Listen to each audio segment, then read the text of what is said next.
The hung to age. Test. Stream elements. The hung to age is now live. Streaming Age of Empires 2, modding AOE2 Gloria Victis, new alert, new TTS.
So hey, what's up YouTube?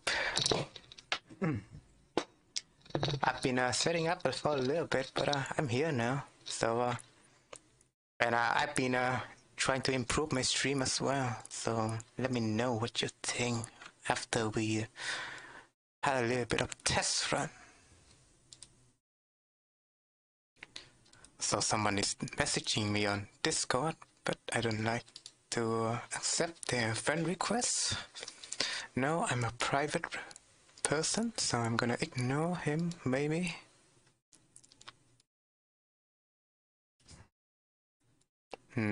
Let's just hear what he has to say, though.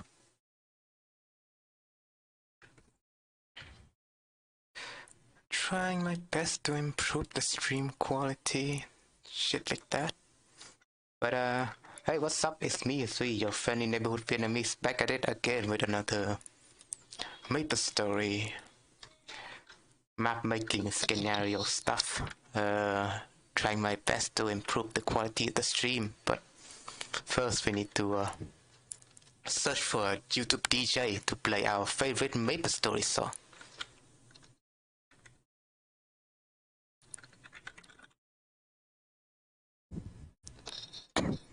And we do have a quote today, so this just this one of my old favorite quotes from Mr. Aristotle.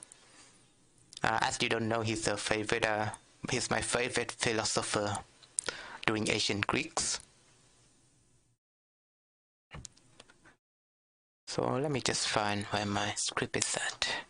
So today's quote is another old quote, but I really find this quote resonate to myself.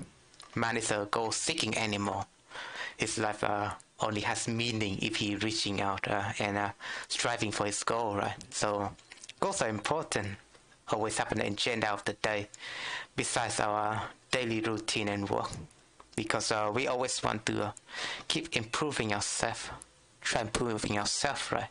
So I must ask, what's your agenda of the day today? And this guy has been messaging me. This guy just messaged me right now. Community for creator too. No. Community for creator share passion. I don't know, man. What is this? No.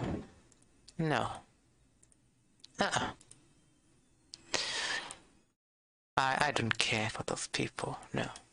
Well, I do promote myself onto other servers, but when others try to message me directly, I just ignore them because it is pretty unreasonable. It's just there is an outlet for me to share my stuff, of course, but other than that, if people try to message me directly, it seems like it doesn't seem that good to me. Also, before we start today's stream, though.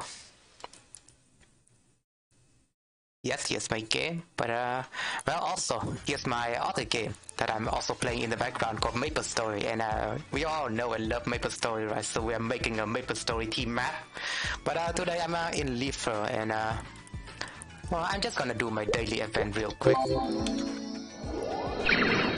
to give you some experience, right? And someone just joined the guild. Hey.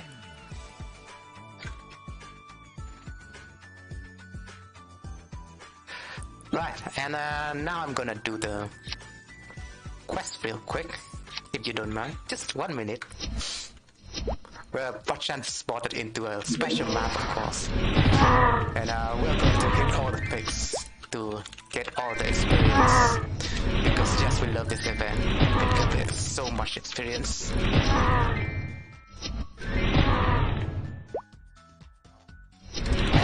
Know if the stream quality is on par today, because I'm trying to improve the land. I do have different methods of improving it, but it still has to be monitored for now. Let me know if the stream is still lacking when I tap into a game for some reason.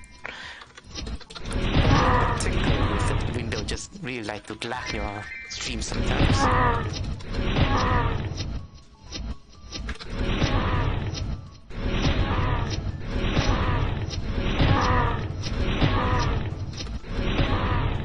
Yeah, we just teleport around and kill all the pigs, right? Now I'm gonna turn all the eggs I collected into experience. And that's it for today though. I'm not gonna do anything else other than designing maps, you know. That's it with Maple. But first of all, we need to play ourselves some little music. Let's see if this playlist is good. Ah yeah, hit it up with a login songs. Huh? So yeah, it's starting strong. This is the map that I'm making today. We are designing the linear part of the continent. So if you don't know, Gloria Victis is a project. Hold on. Gloria Victis is a project that takes place in the Maplestory world, particularly the Victoria Island, where you can play as different factions. First of all, Elinia. Parion, we have Canning City as well, so 3 players already, and we have Hennessy's, Lee Harbor, Florida Beach, and maybe Seaport, I don't know. But that's the last player source should be for neutral creatures like monsters and stuff that we can attack. So let me explain myself the aspect of monsters around the map. So this is what I have so far. You know, we are designing the town Elinia, right? But around Elinia, there are also mechanics that are called treasure guardians. This is the stuff that I have designed from scanner passers. If you can take a look. The code is a little bit much, so I would spare myself for now. But this is what I have designed so far in terms of you know, Gloria Victis treasure guardian mechanics. Looks a bit complicated, but bear with me right now. So this is a game, right? You can see there's a special kind of unit called Fancy. He's a special NPC. And if you click on him, every player clicking on him will display a dialogue like so. He's looking for a lost Bobijan, right? And he needs some sheep for some placebo replacement. But when we find some sheep, for example, we can give it to him. But of course, at first, this is like how the treasure guardian mechanic works in Age of Empires 3. So if you walk to him, right? If you walk to him, you can attack him and stuff. He's just gaia for now, so he wouldn't attack. Battle wall. He would attack because he was so wide and I can't attack with a villager for some reason. So I'm just gonna use my archers right here just to try to snipe him. Right, get his HP to a level. And there's a mechanic. If the treasure guardian wander way too far from their original position, they will walk back. They will try to walk back. But let's try attacking Fancy for example. We wind down his HP, right? But if he reached, if he walks too far from his original position, he will walk back with his full HP. So it's pretty much how like how Treasure Guardian in Age of Empires 3 works.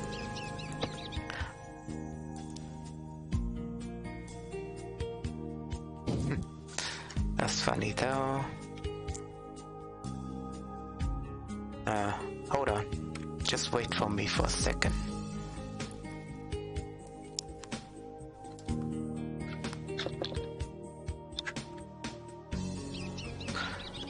Alright, so let me try to explain how it works again. Right. We try to win down his HP win down his HP for yeah, as you can see, the HP got healed immediately when he tried to leave the zone. So you can kill him you can kill those NPCs for extra resources, but you can also try to persuade them into your ranks, you know, convert him into your unit, right? But first, if you click at him, he's trying to ask for some requests, like think you can give me 2 ships, right? So you just need to find 2 ships and give it to him.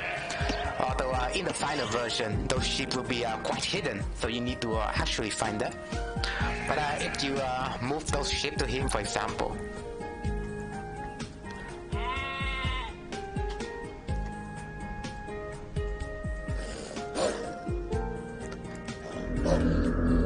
right, and he will turn into your unit, so you could just move him freely wherever you want, and he's just your unit now, basically. And that's also a thing. Oh yeah, I also implemented this treasure guardian. It's not just fancy, but maybe in that stream we'll try to make more treasure guardians because it's really simple. The way to do it in Scanner Puzzle is just so simple. I will share it to you. Right, so this. Let me try to see. Abook Twitch. Bro is streaming. Yeah, I'm streaming right now. But hey, thanks for checking a book. Hope you have a fantastic day. And this is how the Treasure Guardian stuff works, alright? So this is a class for Treasure Guardian. Here, for example, here's Fancy. You have their name and stuff. You have their core unit. You have their requests. So if you want to add another Treasure Guardian, you just need to place stuff on there. So hey, someone just followed me, and thanks Abook Twitch for following my stream. Hope you can catch up with the amazing stuff that I'm doing right here with coding and stuff. We are trying to translate Python code into Abook_Twitch. Thanks for following. He's just gonna cut me, but still. Dude, the virtual Vietnamese cat. Abook_Twitch. Thanks for following. Maybe we will keep this TTS guy in the future. But you know, we need to say goodbye to the TTS lady that we have in the past. But here's a treasure guardian. Here's a trick, right? We convert a Python script into actual scenario editor triggers. So here how it works is very amazing. But first I need to show you the treasure guardian. So this is a guy, right? His name is Ronnie. Abook, hello to Abook if he's still watching. But his name is Ronnie. It's from Sleepywood, but he's moving to Elena and he needs a villager to build his house. So we just need to bring a villager to him, to his original position. Also, we could also fight him. Abook_Twitch. Get something out of him. Still watching 11. Yeah, 11, alright. But yeah, we are. But yeah, if you can catch me, Abook, this new diplomacy map that I'm developing right now. But there are different special mechanics added into it. Also, yeah, look at those treehouses. It looks amazing, right? Do you want to climb all those and try to build your house on top of those trees? Let me know. But no. But yeah, this guy is asking for a villager to build a new house in Elena, so we're just gonna move him. Pretty much he's our unit right now. Pretty cool. Also, I would like to add an effect that it would like add an actual house that get built on top of there, but well, it's for later. Who? But yeah, Abook_Twitch. amazing. This seems really good anyways. IGTG to my stream now XD. Yeah, catch my stream if you have free time. Yeah. Because I really do enjoy making maps like this. And also you could walk under those trees, by the way. Yeah, you could walk under those trees somewhat, right? It's just an illusion for now. But it's an amazing illusion that I would like you to witness. Right. That's how it works so far. Amazing. But how do we convert? But you might ask some question like. Also, if my stream lagging, I need to check a minute. It doesn't seem laggy to me so far. So that's good. I think I solved the issue.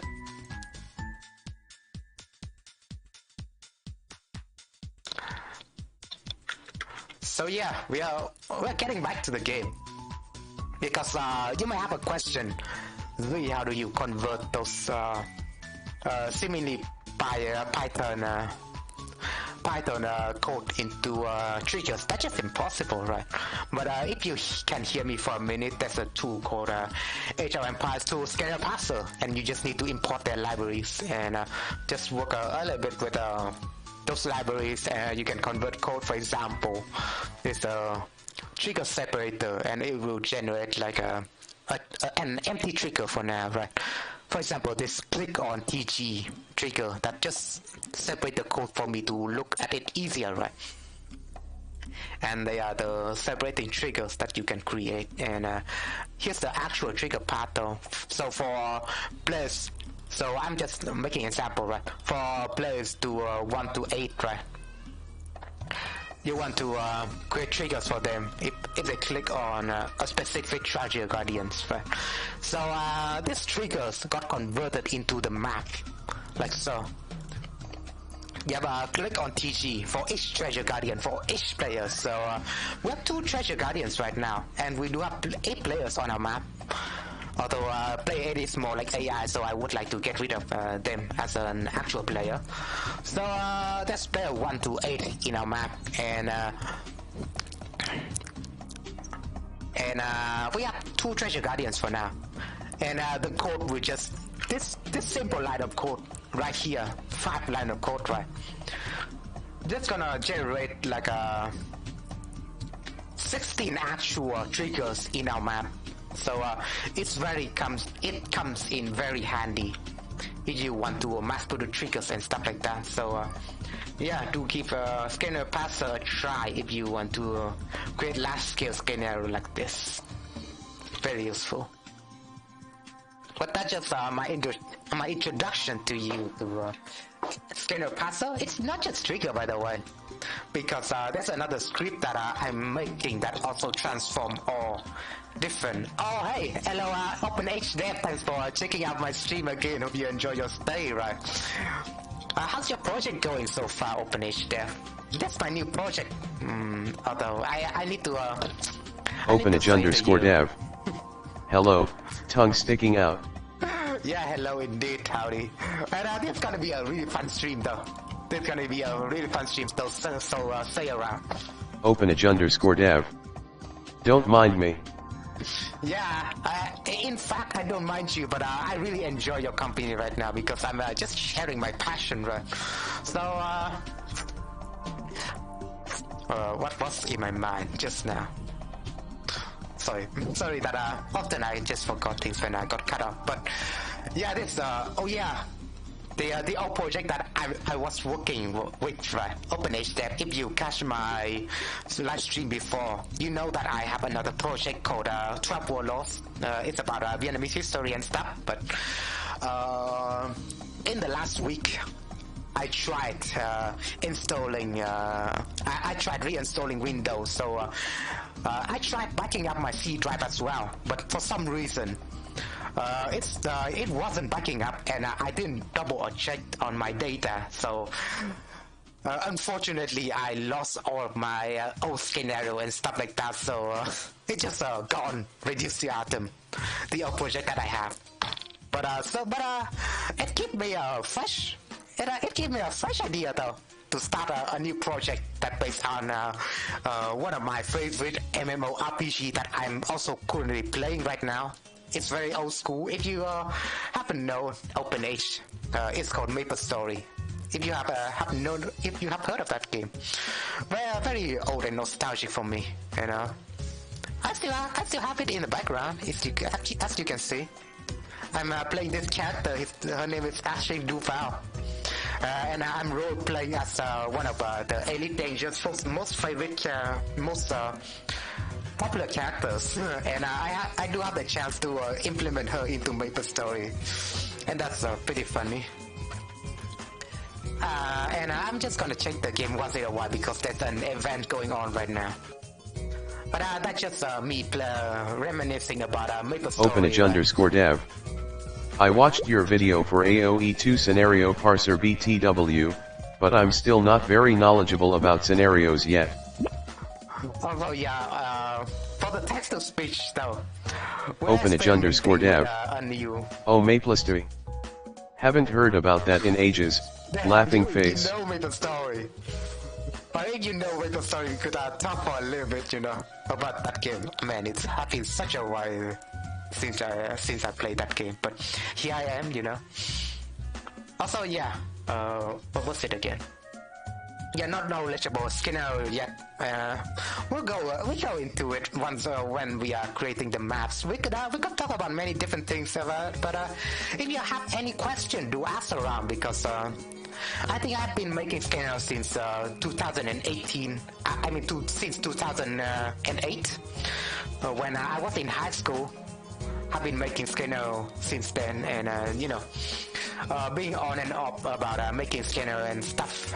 And I've been making scenario when I got back into Age of Empires 2 since the definitive edition.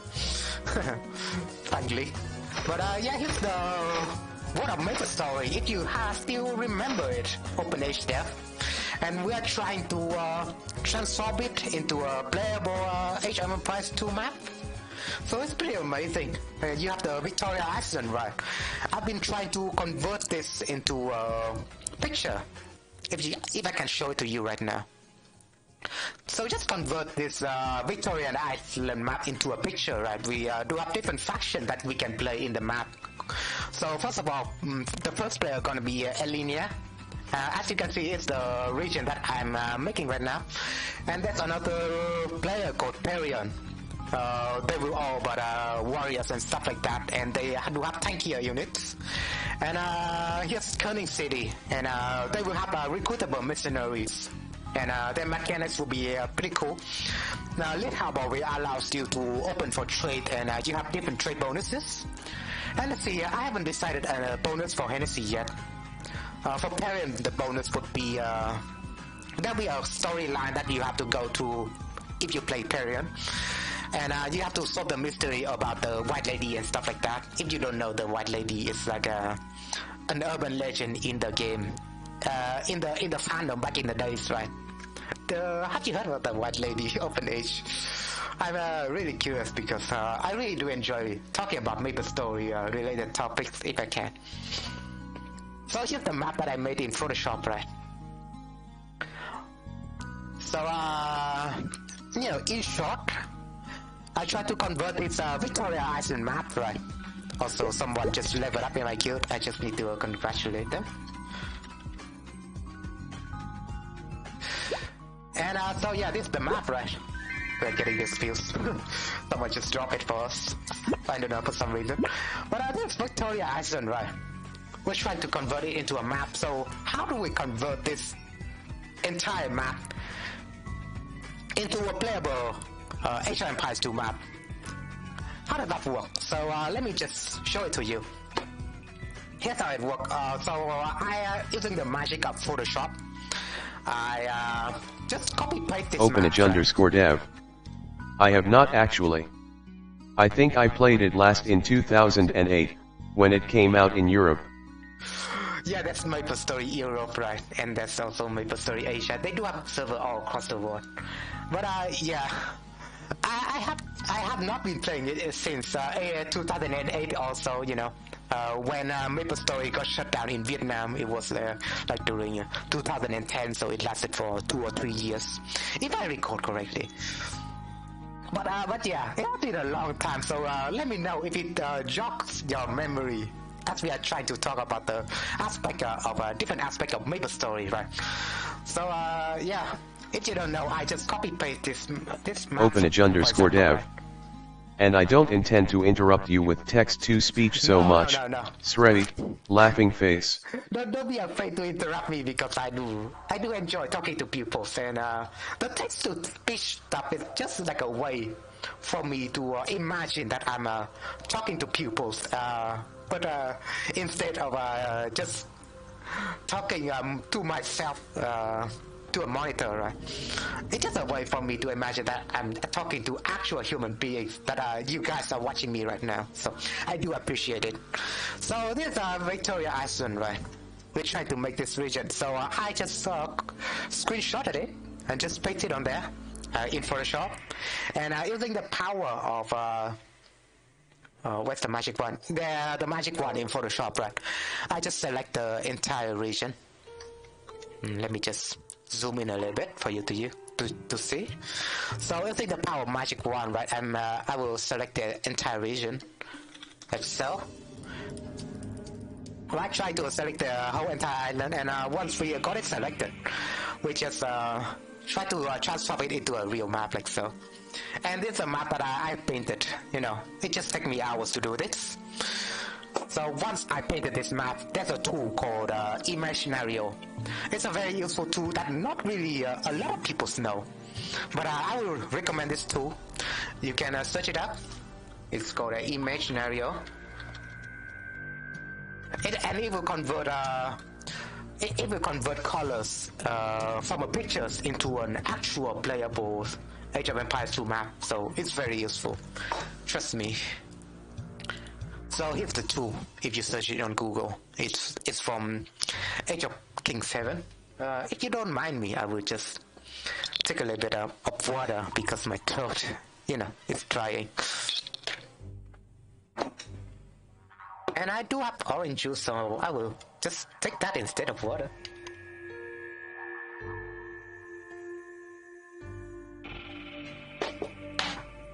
You know, fruit juice are always healthy, right? So you try to drink it from time to time. So this Intermission, right? I didn't even give it a rating because no one actually gave it a rating yet. But I find the tool very useful when I need to give it a rating. So as you can see my rating right now, I kind of describe how the tool works already. No doubt in my mind, it's one of the most useful tools that I've encountered so far. Yeah, one of the designers who prefer to draw the overall landscape first before adding details to it. However, this tool is only limited onto generating a map, you know, with this size, right? Because it's an old tool, it does not support, you know, larger map size. So here's how the tool works in general. You just go to yeah, although I kinda explained this tool to a lot of people during my first stream of me developing this map, but there hasn't been a lot of people watching that stream, so I'm just gonna explain in this stream. So I do put an imaginary on here. If we open it using that execution file, we can open the image and we can go to the map that we have developed, right? And this map will, if we open this map, we can see that they also have like a palette pictures in here. Where is it?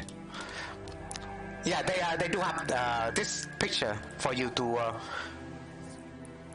reference, right? So if you paint your map in some certain types of colors, it will actually generate different traits according to the colors of the color palettes of your map. So it's pretty cool. And if you go to here, that's the color palette of my map, and then just import it into this tool, and we just click on the generate button. And there you go, that's an actual Age of Empires 2 map. So don't you find that amazing? And then we just save scenario, and we will be able to save it into an actual scenario that we can open it later. Right, so this is very useful if you want to generate a map using pictures. OpenAge_dev. It is very cool. It is very cool. So yeah, I do give it a high rating. As you can see, 4.8. Yeah, my rating is 4.8. It's very useful. So yeah, that's just the entire Maplestory map got transported into the Age of Empires 2 world altogether, right? And do discuss with me if you still remember something about Maplestory 2. I mean, Maplestory. They did actually make a Maplestory 2 game though. So if you want to hear more about that, please let me know. Maplestory stuff altogether, you know, jog your memory for a bit. What class did you play though? Or what kind of character did you play in Maplestory, if you still remember? But back in the days, in 2008, I used to play a Warriors, and I used to share an account with my cousin as well. We were playing together, so it was like a beautiful memory for me, because I was playing with my younger cousin. He just 1 year below my age. Bless him, right? But I was playing with him and we shared account together, even though we have school works. But we managed to get our account to second jobs, so it was a beautiful memory. We were playing a spearman. In fact, we advanced to the second job and we managed to get ourselves a spearman. And for those who are still watching for the Age of Empires 2 scenario editor stuff, right? For the parser though, it's not just for, mainly generating triggers, no. Although it's very useful that you can generate mass trigger like this. But you can also meddle with the train. If you don't know, sorry about that. Sorry about the orange juice situation. But yeah, I'm just gonna try to save this map now to demonstrate that for you. So the map that I got, that it got generated before, right? Called this version. I'm just gonna load this map. This the initial map that the tool generated for us. So as you can see, it will actually, if you notice the black pixel, right? The black pixel in the map. Also, let me know OpenH if the stream is laggy, because I've been trying to change my settings just to see if it's laggy or not. Please let me know. Just a confirmation is good enough. But this is the map, right? And I also OpenH_dev. like a black. I don't remember that much from Maplestory, but I think you could play pirates. You can actually play pirates, yeah. So if you don't notice this Iceland archipelagos, right? In the what is this part? In the southeast region of the map, there's an Iceland archipelago. And yeah, if you open Maplestory right now, you can see that those Iceland archipelagos is Nautilus, and it's an actual ship that you can go into and traverse inside, and it's pretty cool. I would say Nautilus design is pretty cool, and you can go inside the ship and check out all the nooks and crannies. But yeah, you can become a pirate if you go to Nautilus. So I don't know, what's your previous character's pirate? Please let me know if you have any experience in Maplestory, because I would like to talk about it. I would like to discuss it, And if you do notice all the black lines that I've drawn in this map, it got converted into roads. It got converted into those roads, right? And it's very cool. It also it makes me what's the word? It allowed me to imagine, the road that connects to different cities and stuff like that. So I think that's pretty cool, and I would like to include that details for sure. Run out of breath here, but I'm trying to. But I'm gonna load up my old scenario and try to work with it for now. And it's very cool, man. I mean, the idea of a treehouse that we are developing right now is pretty cool. And thanks to Alinia, it gave me a cool idea like this, so I would like to share with you all.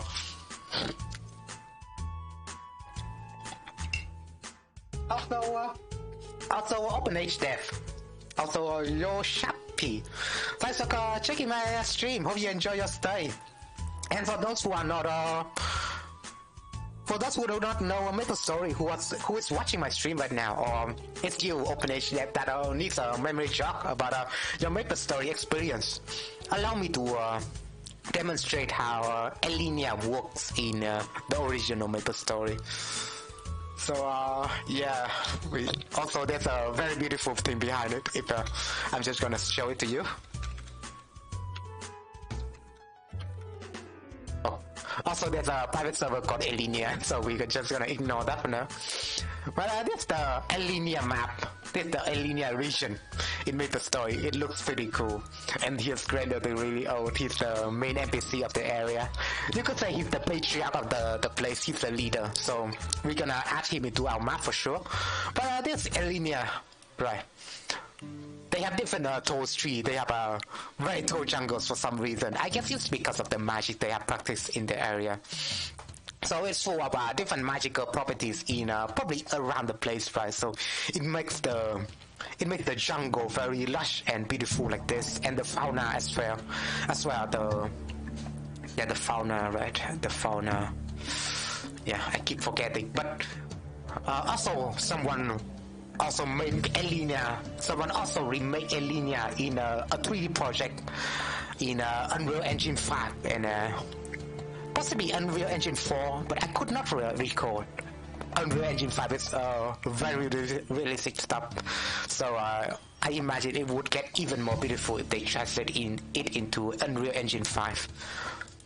But yeah, if you can take a look, right, 3D alien looks really beautiful, and you can see that that's also a special stuff open age, yeah, right. If it recalls you, you could also go inside the tree trunks of Alenia, and you can traverse inside the tree trunks of the Alenia and kill monster inside.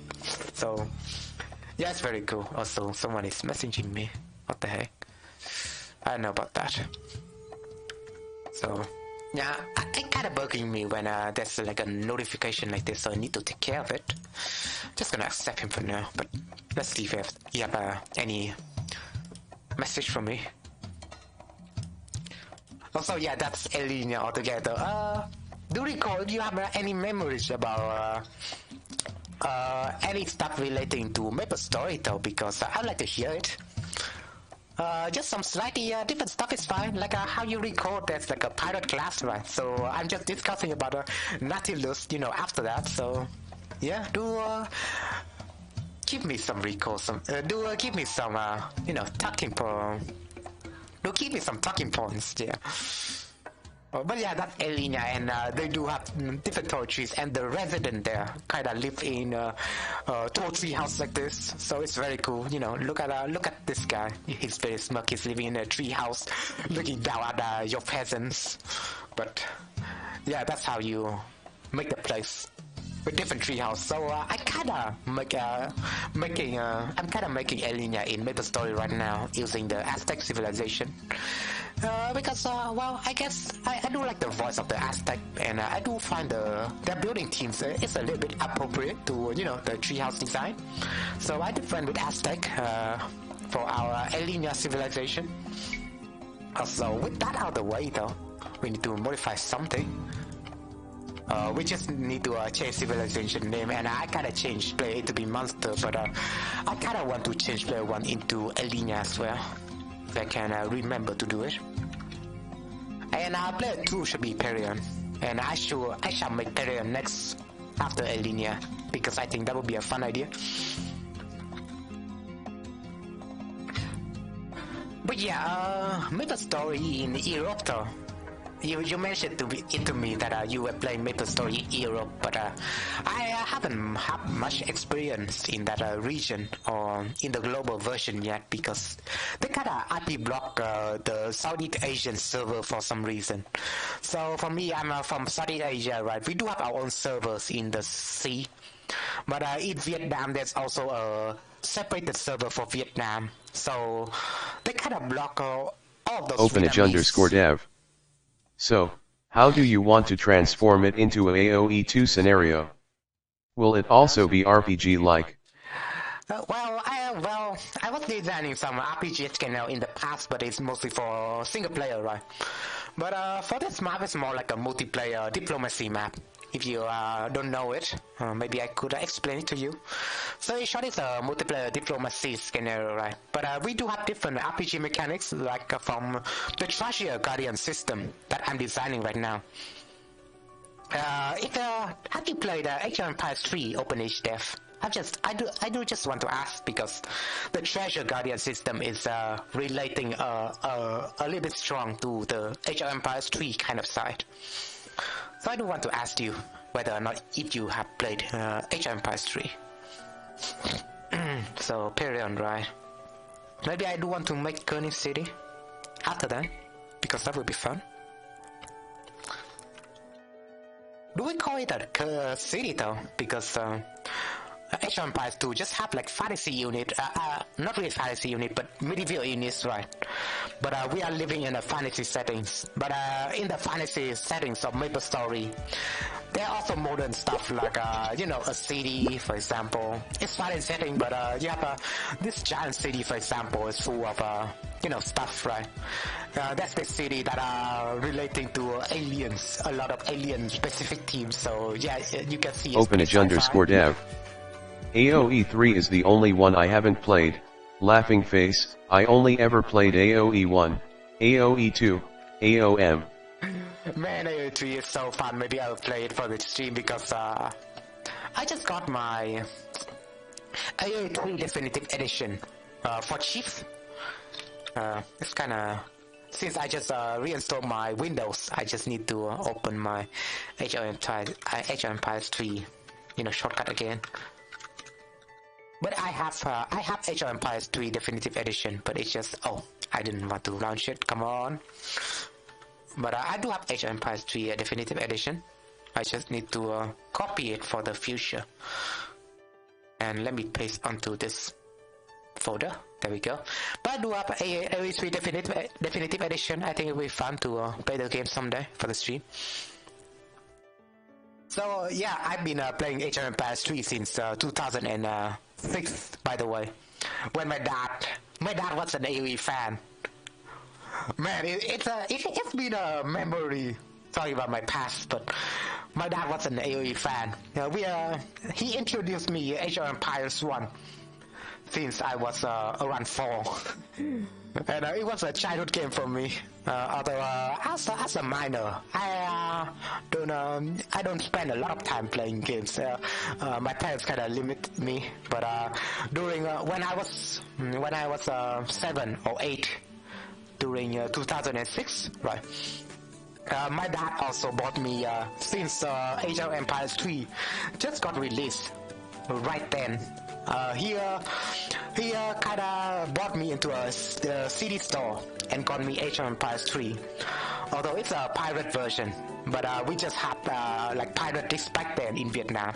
We don't have like a dedicated store for, you know, original game buying or something, but we just have like a pirate store. So we kind of bought a pirated version of Age of Empires 3 in the past, and yeah, I was really I really enjoyed that game. Let's just say I played it for years. Although in some aspect of playing it, I also meddle with the scanner editor a little bit, and it kind of gave me an idea since my cousin was also playing. If you don't know, I was talking about the cousin that also played Maplestory with me back in the days. So we used to play a lot of games together, and we also played together. And since I didn't have like Age of Empires 2, I did only have Age of Empires 1 and 3, the 1 and 3 edition. But my cousin managed to have like Age of Empires 2 instead, so I do want to try that out. So I go to his house, right, put up his ThinkPad, and look at Age of Empires 2. I do some interesting aspect of it. So yeah, I just asked him like, hey, can I have my USB right here. How about I just plug it into your ThinkPad and just get your Age of Empires 2 illegally from you. So yeah, he just went, sure, whatever. So here I am. Still sticking with Age of Empires 2 and the Definitive Edition. So trying to make content for you guys. So yeah, that's the story of me playing through both Age of Empires 1, my original game, Age of Empires 2, and Age of Empires 3 altogether. Also in chronological orders, I played Age of Empires 1 first, and then I played Age of Empires 3, and then I played Age of Empires 2. It's such a memory, man, and I would like to talk about it more. Yeah, and let me know about your Age of Empires experience, since you also played it, right? I would like to hear about your experience playing the game, because it would be an interesting, discussing topics. And Maria Anderson, USA, USA. Thanks for coming to my channel. Hope you enjoy your stay. And yeah, I'm kind kinda want to imagine that there's a mana pool in the middle of the Elena region, and we kinda want to create that.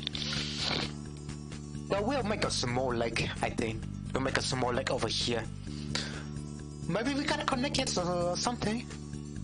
Maybe in this river, because it goes to nowhere, right? But there's also something going on with the scanner parser, if we want to go into that topic. Because I kinda want to imagine myself want to code a lot of triggers to the parser, right? But not just triggers, that we can work with the parser. Oh, Openage_dev. I think I played Rise of Nations, also an MS Gomru, at that time instead of AOE3. Very fun game. And I think it also had a scenario painter just like the tool you showed before built into its editor. Yeah, I think all the RTS should have like an editor. Like, believe it or not, StarCraft 2 even have an editor, right? But it's like outside the game. And Warcraft 3 did have an editor, but it's outside the game. But the stuff that you can make in those type of games are still very good. It's still very customizable, with the external tools. I think it would be even more customizable with the external tools, because you can see that the editor tool is kind of limited to the developers of the game only, right? But the people outside of the game could still make mods and stuff like that, so they make like external tool, or they could modify external tools without it interfering the core editor in general. So I do find that if Rise of Nation do have like an outside editor, right? They could be very moddable by the modders, so yeah, the editor would turn out to be a lot stronger. But with that aside, I did have made like an editor mod for. I did make like a custom data set, right, for this game. So this is just me plugging my mod in, but still, it's Also, are we lagging right now? You notice that I'm lagging a little bit, right? My virtual model. I don't know about the game though. But talking about that topic, yeah, this shame-late advertisement for me. But I did make a scanner editor tool called Age of Empires 2 designer dataset. If you download that tool and put it on your computer, and it will just gonna reveal all the hidden unit that you can place, also with custom graphics added into it if they are invisible, like so. So you could add like for some reason, this type of unit into the editor, and it got represented by an invisible unit graphics. But those are invisible alpha unit that they left in the game during Age of Empires 2 beta, like way back in 1999, But they're still present in the game, so I would like to add them because they're very special. They're invisible. So one trick that I've added is that I'm gonna throw in a flamethrower, for example, because I modified the flamethrower of the Elena civilization. So we're just gonna test it.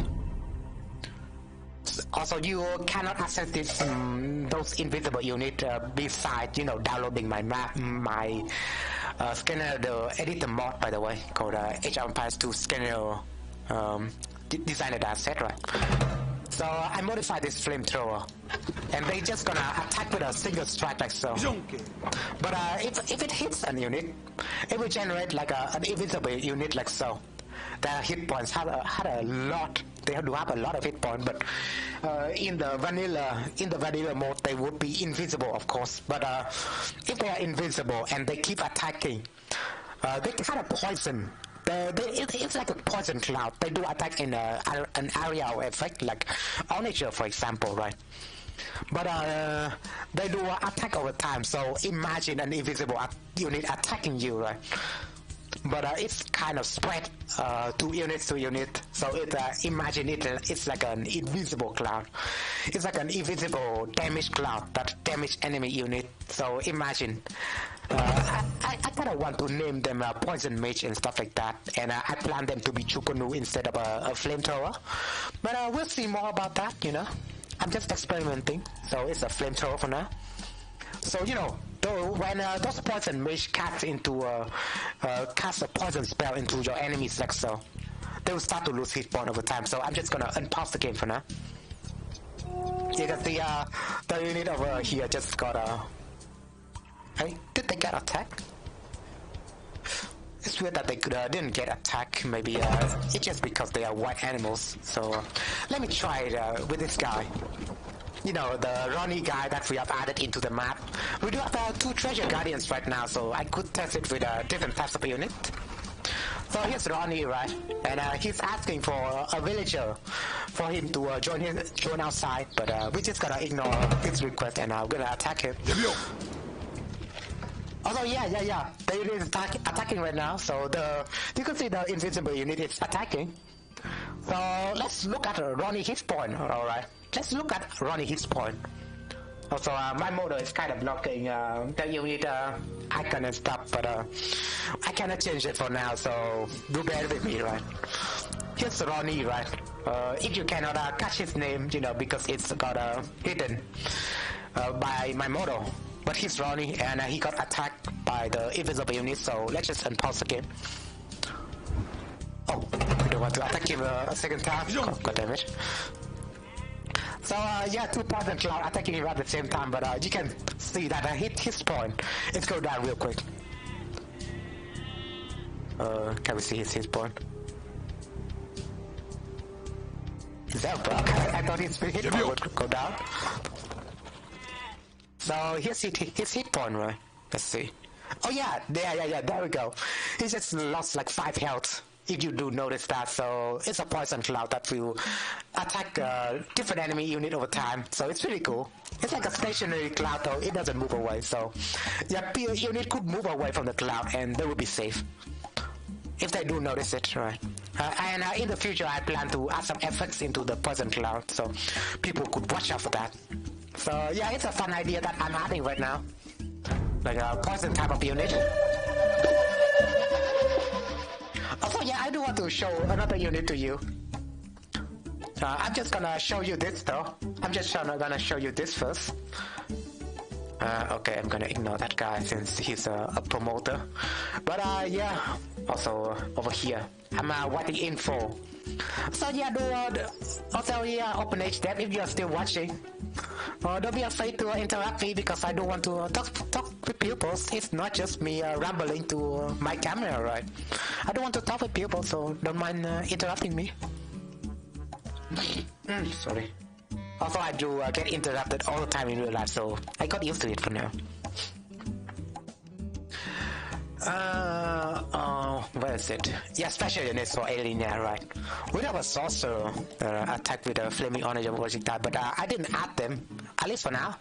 But we do have the poison Openage_dev. Yeah, right now. Oh, I'm still here. But I also want to listen to you, laughing face. Please don't mind me, OpenH, because I'm really enthusiastic about sharing my ideas to you all. If you can spot them, if you could spot it in my voice. Oftentimes I do have like a very monotone voice, but when I share my ideas, I do bright up sometimes. So here I am. So poison mage, right? They attack with an AOE poison attack that will attach to an unit, right? And then it will attack and it will slowly drain an enemy hit point in an area of effect. But I also implement another unit called a battle mage. I can show it to you right now because I already implemented it. It's a battle mage and it's a berserk and it's a close quarter unit that attack with earth magic and deal splash damage. Also, they could heal themselves over time. So, because the Maplestory is like a fantasy kind of scenario, right? Gloria Victis right now is a fantasy type of scenario, so I could just go wide with my design ideas because I do have very much knowledge about Age of Empires 2 and modding in stuff, so I can implement my wide ideas in a fantasy map like this. But I cannot do so with normal types of map, right? But for fantasy stuff, it just go wide. So I do have battle mage right now, so I will showcase it to you. I will showcase the battle mage for you for a minute. As you can see, the battle mage do have 2 ranges in their attack. Although they do have one minimum range with their attack though, and I will demonstrate that to you real quick. They do fire like three different projectiles though. As you can see, three different projectiles, but each of those projectiles will damage like will have a damage of 3. So if you want to counter this unit, just bring units with a high armor values. Yeah, very cool. They do attack multiple times though. So we're just gonna attack Fancy right now, even though he's asking for some kind of magical wolves. But we're just gonna want to attack him right now. And I will also demonstrate how we could appease different treasure guardians. Because I do have some shit putting on here right now. We could try to appease him just in a few minutes. But I'm just gonna try to attack this guy with my battle mage.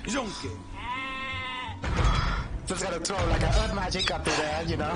Just imagine it's earth magic and we have some poison going on as well, so it kind of damaged our friendly unit. But still, we do want the poison stuff to stay away, you know. Believe it or not, the poison club does affect friendly unit right now as well, so do want to watch out when you try to attack anyone with a poison mage, you know, because friendly damage is the thing. But yeah, this battle mage and just attacking with earth magic. It's very cool though. Very cool idea.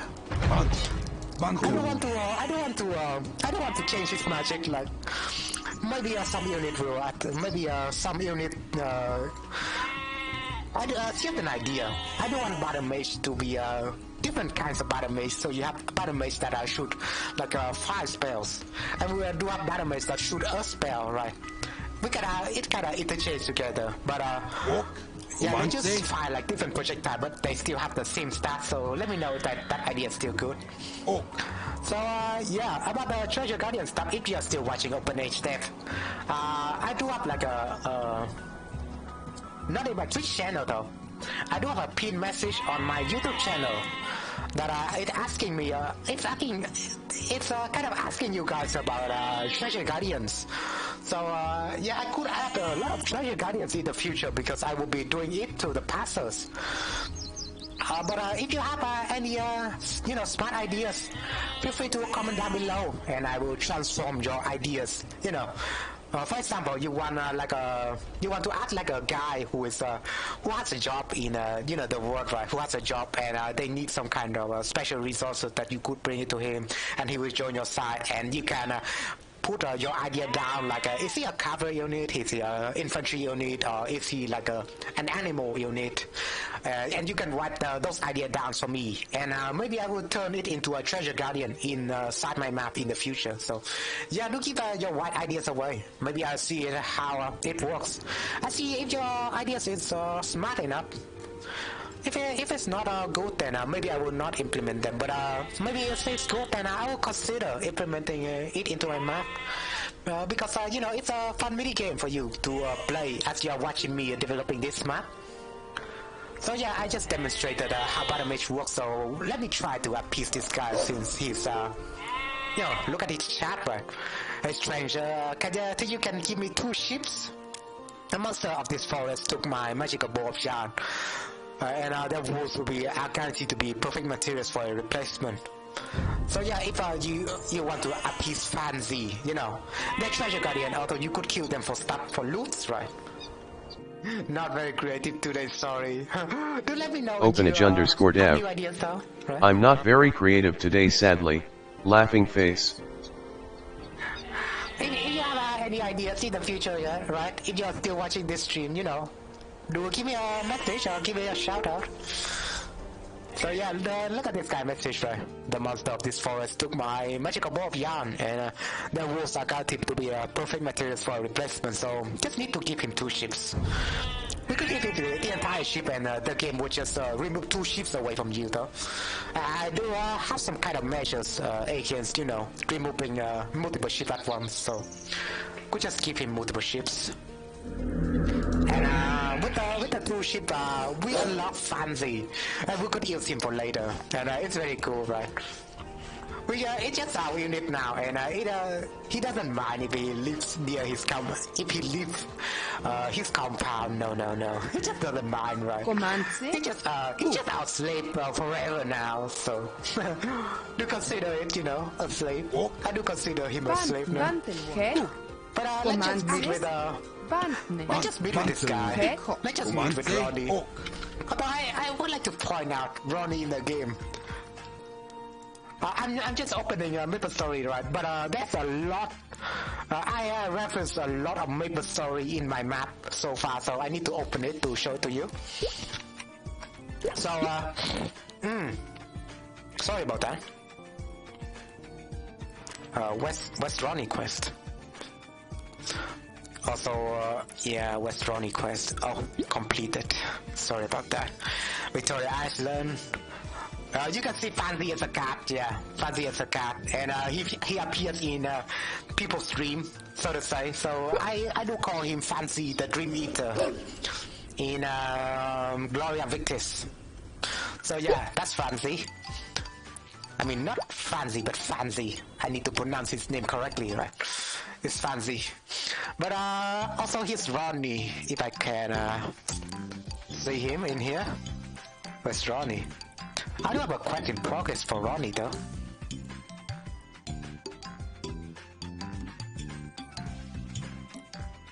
Where's Ronnie? Come on, come on. I'm just scrolling. I do have the game does have a lot of quests, alright.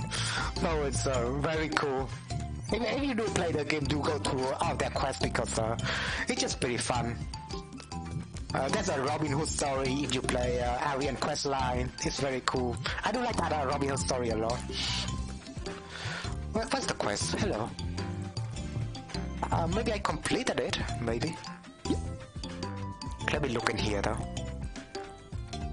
Where's Ronnie quest? Okay. There's a lot of quests.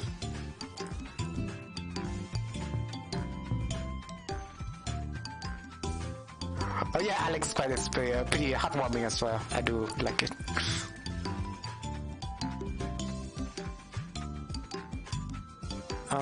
What's the Ronnie quest? Come on.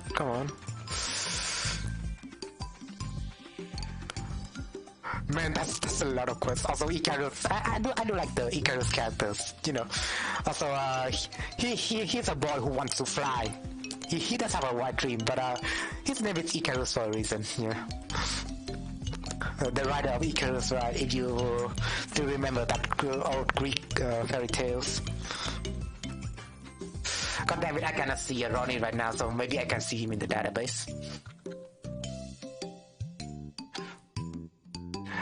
Yeah, I just want to mention Ronnie to you because, well, he's a minor, right? He's a minor in the Maplestory world. But, well, when I try to place him in Age of Empires 2, there's no minor. There's apparently no minor unit, right? Maybe you could put like a... what's the name again? Furious the Monkey Boy, right? Maybe, you could imagine that's a minor, but he looks more like a monkey. But for me though, I kind of put a unit in the game like a little John, and I imagine he's like a teenager for now. So he's kind of moving to Elena, and he needs your help, right? So he just did a villager to complete his house. So if you don't know, in the game, there's also he's a minor, but he does have a white dream to build his own house, building a new house for Ronnie, and here we do have a quest for him, a lot of white stuff, So to build a new house for him, you just need a villagers because well, I do imagine they will ask a lot for illness instead of building houses because if you do build house near his place, right? I cannot imagine how the player would place it. Maybe some player could put a different kind of house, like a barracks onto the building space, right? Instead of a house, and you need to destroy the barracks. So I would imagine it's kind of really unrealistic to build a building in there. So he just requests you a villagers. So we're just gonna move a villager to Ronnie, and he'll be yours, right? Cool. So let me just attack him real quick. because I really do want to. I just gotta take a minor because I can in this game, you know. I can in real life though, so maybe it's kind of offensive to you. But yeah, that's Ronnie. Oh, he didn't really return to the original position. But let me try luring him. Let me try to see if this is possible though. I'm playtesting this, right? So I want to lure him.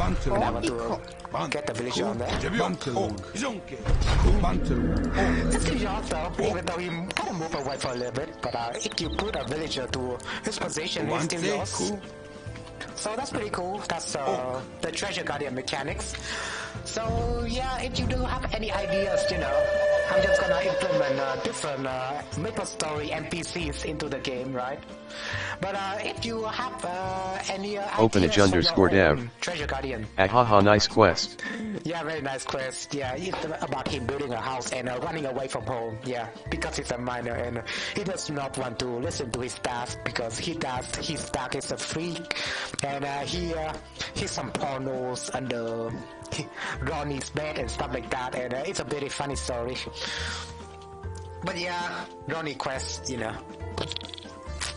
But do let me know if you have many different ideas for treasure guardians because I would like to hear it. And Harriet10, thanks for checking out my stream. Hope you enjoy your stay.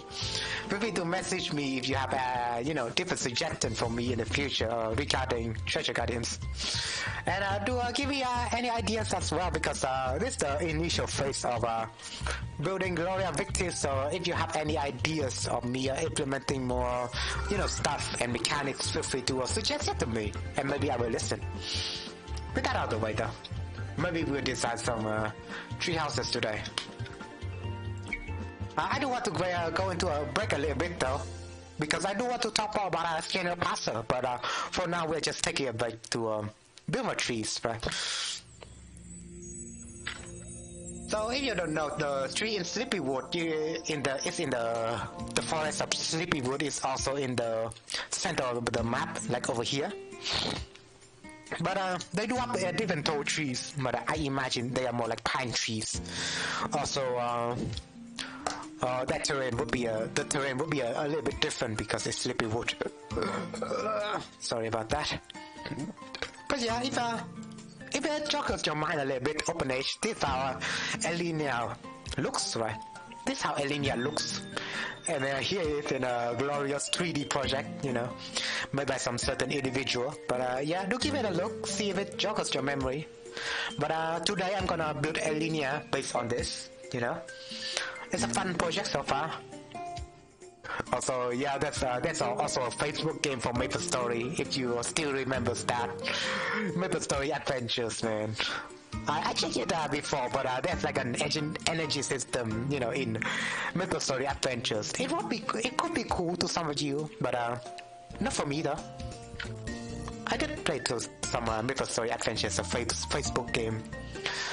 There's also a Maplestory Mobile though. If you're into mobile game, you could give it a try.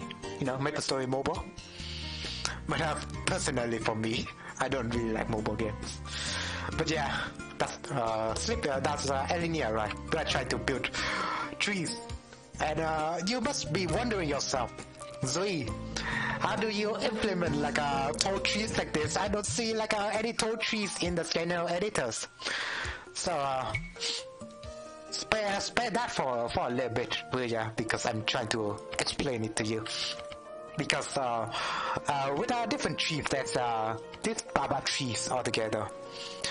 So you can place down trees like these are the tickets. The tickets tree. Openage_dev. Yeah, I'm also too used to playing on PC. Man, yeah, playing it on PC just old school, you know.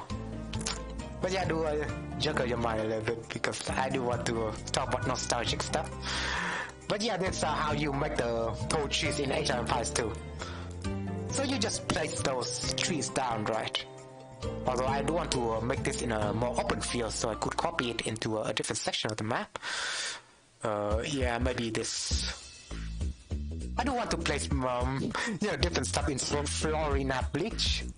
Sorry, my pronunciation is kind of rough. Right? I do want to place different stuff in Florina Beach for now. Because I'm not, making Florina Beach soon. We'll go into that in the future. But for now, I'm just gonna place stuff in Florina Beach. So here's how you make an alinea tree. So you make them with baobab tree. You do want to space, do a little bit of spacing though. You can see a pattern, right? The trees are not really stacked on top of each other, but rather than that, it's an illusion, and it's a really cool illusion on top of that, because when you place them together, right, there's a little bit of gap between those trees, so you need to walk behind them, so to say. So yeah, it's a very cool illusion if you place like trees like this. Imagine a very tall trees, that are made by those trees. They do have very thick trunks, for example. But that's like a little bit of gaps between the baobabs, right? We do want to cover that, so we can use the oak trees for that. So if you don't mind me, I'm gonna place like different oak trees for placeholder purposes. So I'm just gonna place a bunch of oak trees there. Sorry. And this type of oak trees also. And this type of oak trees. Wait, that's all the oak trees, right? There's also these oak trees. Yeah, these oak trees. This variant that I need to place down. And I'm gonna place down this oak tree as well. And I would like to imagine, by the way, if you cannot imagine it, I would like to feel something in between those two baobab, right? Two baobab trunks. But I would like to imagine those oak trees, right? I kind of imagine them like a vine. I kind of want to imagine them like vines that are stuck onto the alinea tree trunk, and it will come in handy later. And it will also help in the aspect of filling the void that is sticking out, like the space between the two different baobab trunks. Those are fillers. The vines are the fillers for now. I would like to imagine it. So I'm just copying these oak trees in another section of the map. So I'm just gonna move it right now, like the oak trees, tree trunks and stuff like that. Looks very cool, right? If you can put it into your mind, of course. This oak tree will be, tree vines. You can see, right? You can see those alinea tree trunks. They do have a lot of vines that got stuck into them.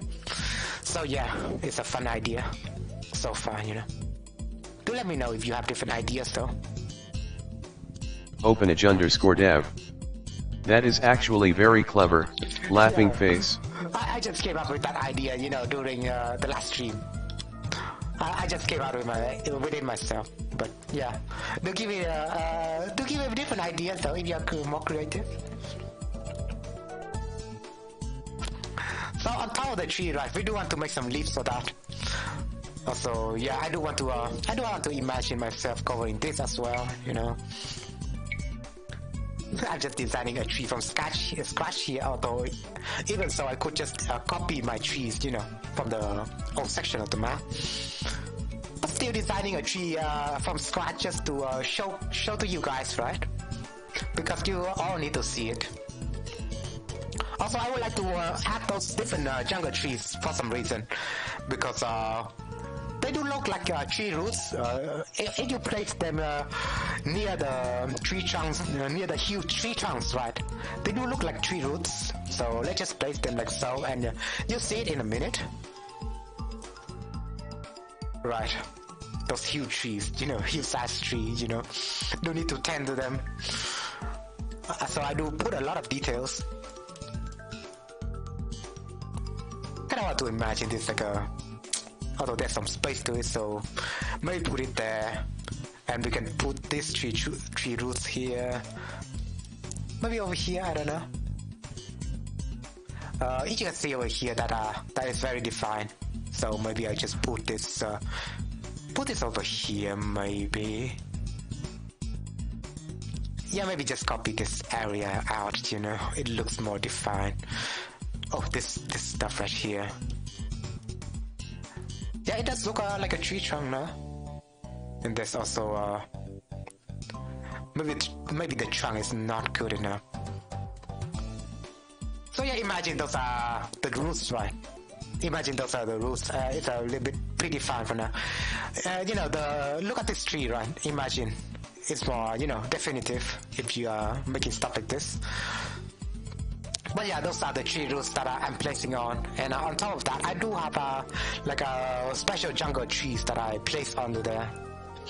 Just imagine those are like the leaves that are coming out of the trees, like so.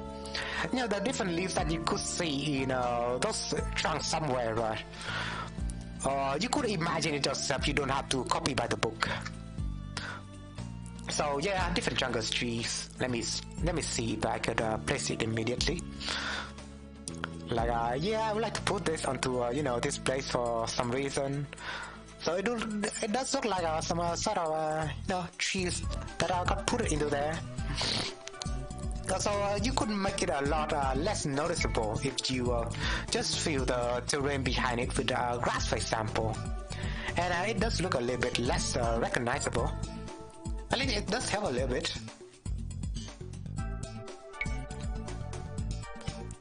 So yeah, those are the tree grasses. I mean, those are the tree leaves that I can put. Although I have to put them onto specific tiles because I do want like an open, you know. I do want like an open, you know, gap between the trunks for the unit to travel behind. So that would be cool, you know. We do have like an open space for the units to travel around. Maybe I would add like different jungles for you know, the treetops, like so. It looks very cool, you know. You could just add stuff like this, and people, I think people will have like an illusion. They would like to imagine it's a tree, but apparently it's not a tree. People do have the illusion for it, right? Do you have an illusion that there's a tree open age there? Or R10, if you're still watching, if you're watching, right? R10. Do you have an illusion that there's a tree? Do let me know, or do I need to improve things even more to let people recognize it's a tree? It's a very tall tree, in fact, right?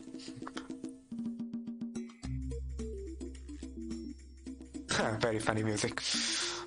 With that aside, though, let's put this tree on there because, well, it kind of fills the void, right? Maybe we gotta put this OpenAge_dev. You know. If I squint really hard, kind of, laughing face. So what do you say? If you squint really hard, you will notice it's a tree, or if you squint really hard, you will notice this being not a tree. Do let me know because I do want to improve it. I do want to improve the design. Maybe it looks better with this tree. I don't know.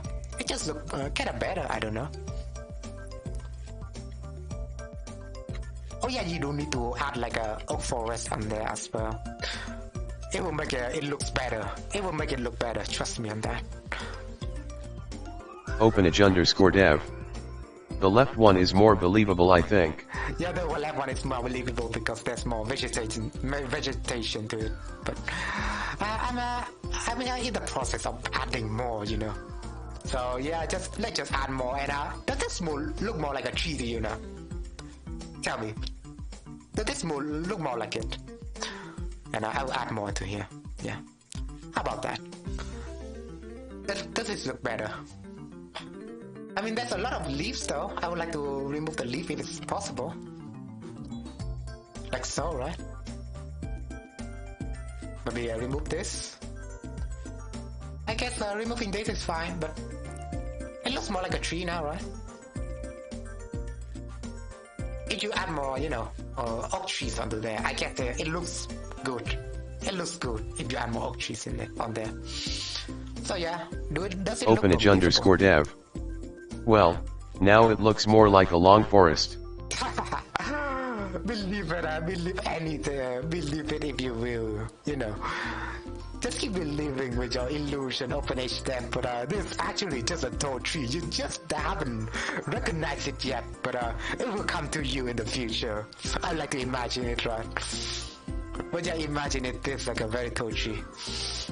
Very cool, you know. That's how you design a tree. And here's the thing though. Because villager could chop into, you know, different levels of tree, right? I imagine I would like to add some kind of triggers on there. So I'm just gonna add new over here right now.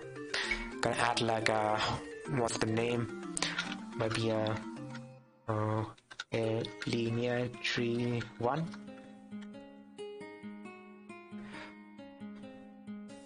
Right, so I'm just imagining, right?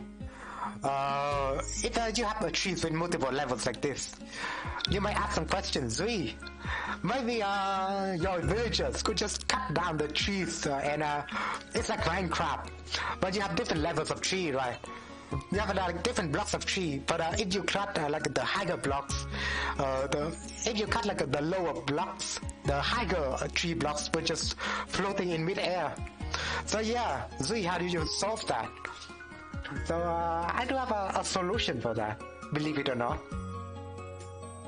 So if you check out the stuff right now, maybe I will just implement it into a random tree. I choose you, random tree Pokemon. So I'm just gonna implement this tree altogether with some new triggers, effects. What is it? No.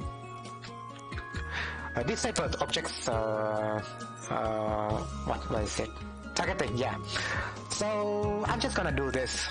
We're gonna put it to Gaia, right? If I disable unit targeting, we're gonna say all the... So here's the thing. I was just thinking, if you use it with this effect, then if you put it into the trees, the trees would be untargetable by villagers. Hence, they could not chop it from... no, it could prevent them from chopping. Maybe you could prevent them from auto-targeting chopping, you know? But you might have a second question. But if you do that, how do you take down those trees then? It will just exist on your map. And we do need some space for it in the future, right? When you're trying to build new buildings. But I do have a solution for that. I would not just disable targeting for the whole tree. No. I will not do that. But instead, I will disable targeting for only the tree chunks. Yeah, only the tree chunks and the leaves only. I will disable target to them. But I will just enable targeting for the tree roots over here. If you chop down the tree roots and all the tree roots are down, there'll be another triggers that will get fired off. Like there'll be a trigger that will get fired off that will remove all those trees altogether. And just imagine the whole tree just got cut down by you chopping the tree roots. So it's pretty cool. It's pretty cool, and I would like to imagine it in the future, right? So I'm just gonna try making on that now. As you can see, right? To the triggers. We're gonna choose a tree, you know, because this tree consists of probably baobab tree, jungle trees, and oak trees. So I'm just gonna select them from there. I'm gonna select all the baobabs, right? I'm gonna disable targeting for them. Select all the baobab trees, right? Disable all targeting to... let me try if this works though, because I haven't tried this before. So let me try if this works. Otherwise, we need to come up with a different method. Then oak tree forest, right? And then jungle tree, if I recall correctly. Jungle, where are they? So those must be all the trees. Let's just put another one called rainforest. Just because maybe I could put some rainforest in there. So that's all the object selection. Oh yeah, I do need to enable after that for the... Yeah, we disable all that, right? But after that, we're just gonna enable unit targeting for the Gaia object over here. Oh, that's right, trees, jungle. But it's just a root, so you would not recognize them all. It's just the roots, and maybe I just disable selecting for them so the player could recognize that they should take at the root. But I will leave that aside for now. Yeah, that's it. We'll disable targeting, right? What else? What else do we need to do?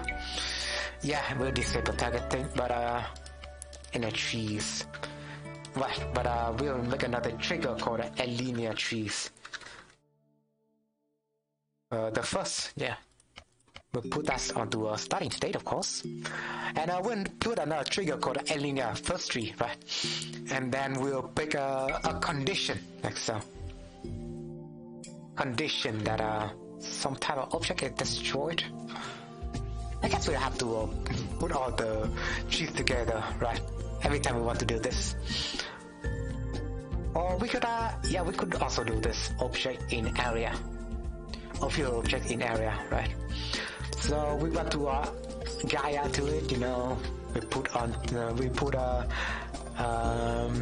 what is it? Unless we move the tree though. I don't think we move the trees, but unless we move the trees, it would be recognized. It would not be recognized, but we'll just select an area. For example, this tree area, right? We just need to chop down all the jungle tree around that area to be specific. So all few objects in there, and then we just remove all the trees in different levels.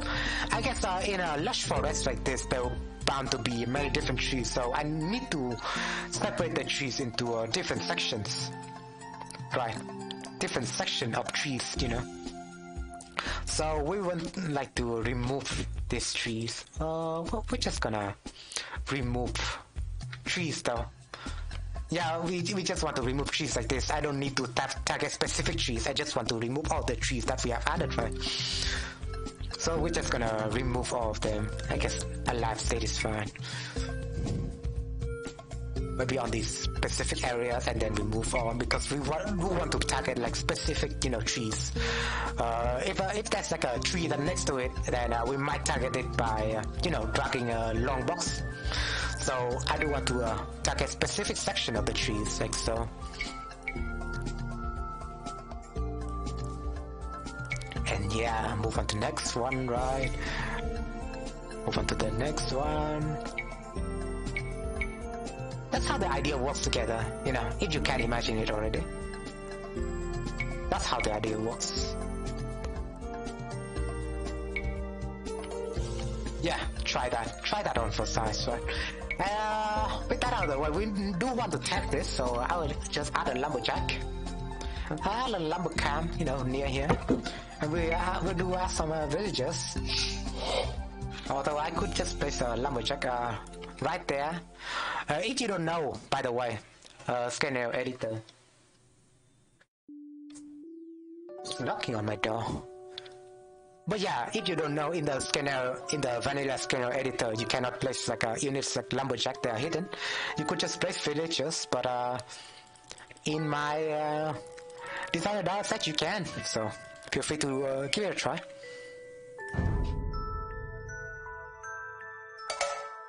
So yeah, we just placed our new, you know, effects, and we do want to put the ages down. Cheat code, you know, put the ages cheat code and try to chop all this. But nay, Let's see if it works, though. Oh yeah, let's try target this. Yeah, you cannot target this. See, you cannot target this. Right, you can just chop down. You could just chop down this stuff. You do see now, open H there, right?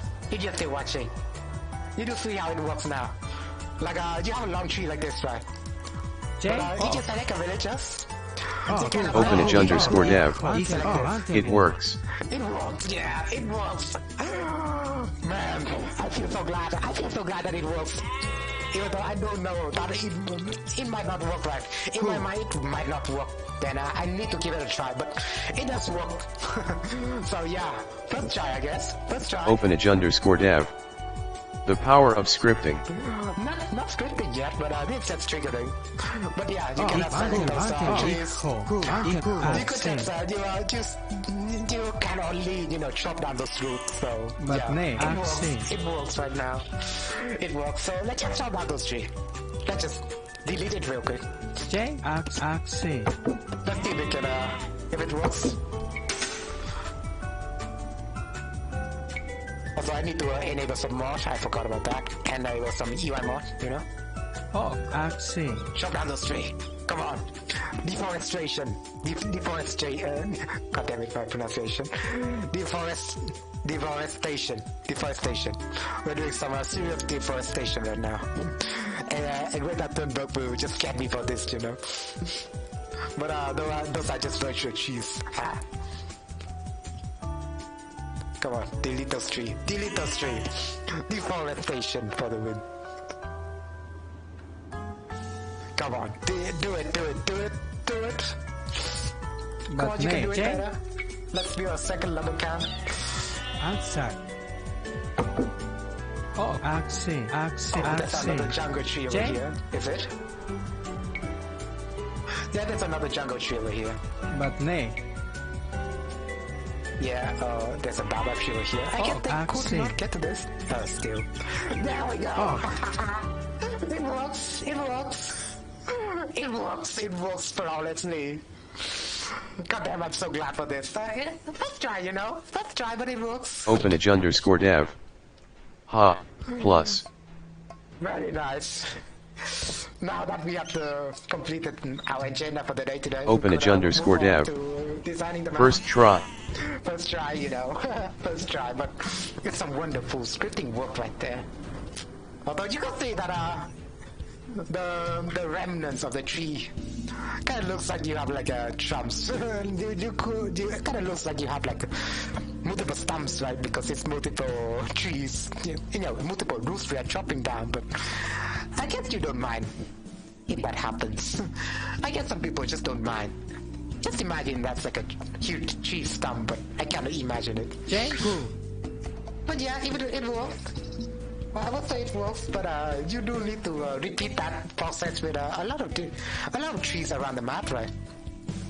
So I imagine that in the future, this forest will have like 100 different giant trees. So you need to repeat the process for 100 different trees. But that process would be lightened by the power of the scanner parser, For the scanner parser, yeah. Just do it to the scanner parsers. I believe I could, so maybe I'll just implement those tree triggers. Implement different, kind of trees. I just need to pinpoint. The only thing I need for the scanner parser to work with is that I need to pinpoint all the different trees, I need to pinpoint all the positions, all the trees position in the map. Just pinpoint it into the Python list. Just pinpoint all the location of the trees, and then just 100 of those locations, and then my Python script would just make all of those triggers, and I think that would be cool. But as you can see, a lot of trees do have like different lengths though. For example, this tree is kind of short, right? And this tree is kind of bigger.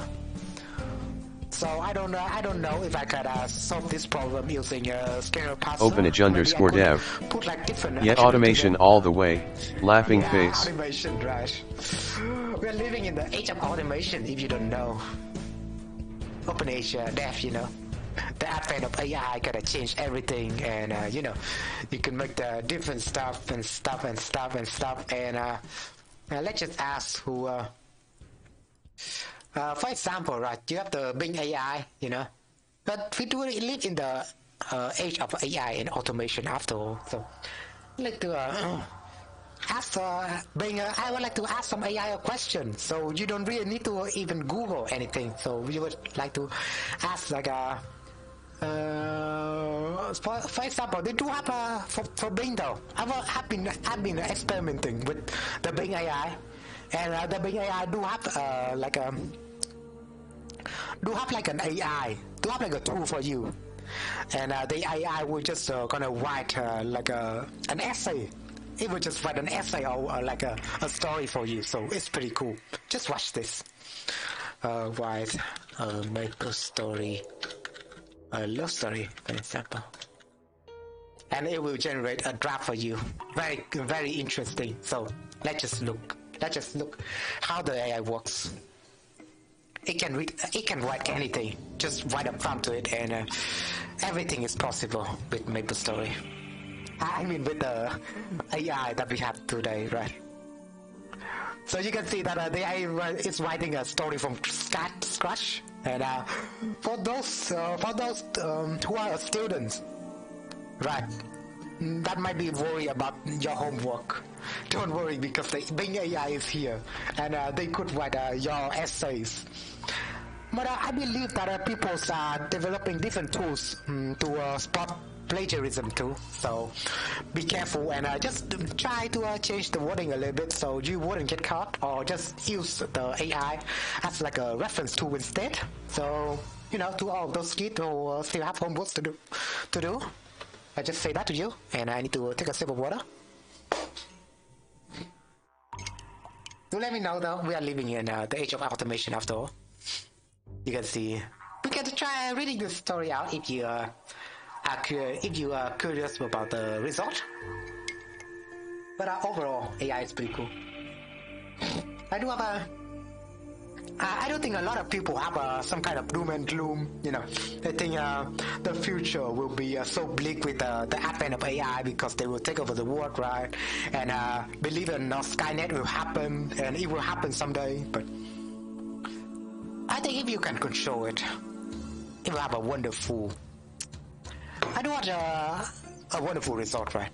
I do watch a video before. I don't know if you would like to watch this with me, called Sci-Fi. A video from Sci-Fi. If you don't mind watching with me.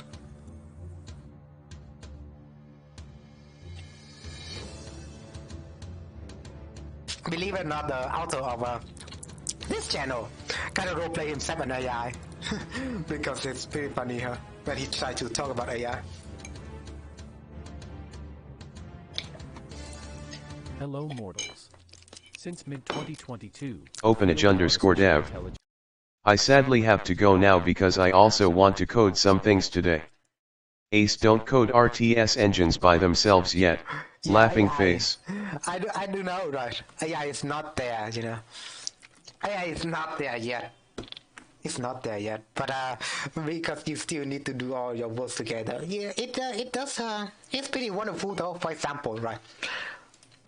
It is pretty wonderful if you use it as like a reference tool. For example, you just tell it to write a for loop in Python, maybe Python, or maybe yeah. What code are you writing? OpenAge Dev. I could just say it to me, and I will demonstrate an example. What type of code you're writing? C sharp?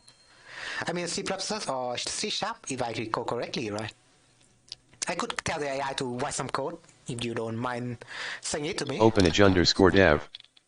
But I will check back on you in a later stream.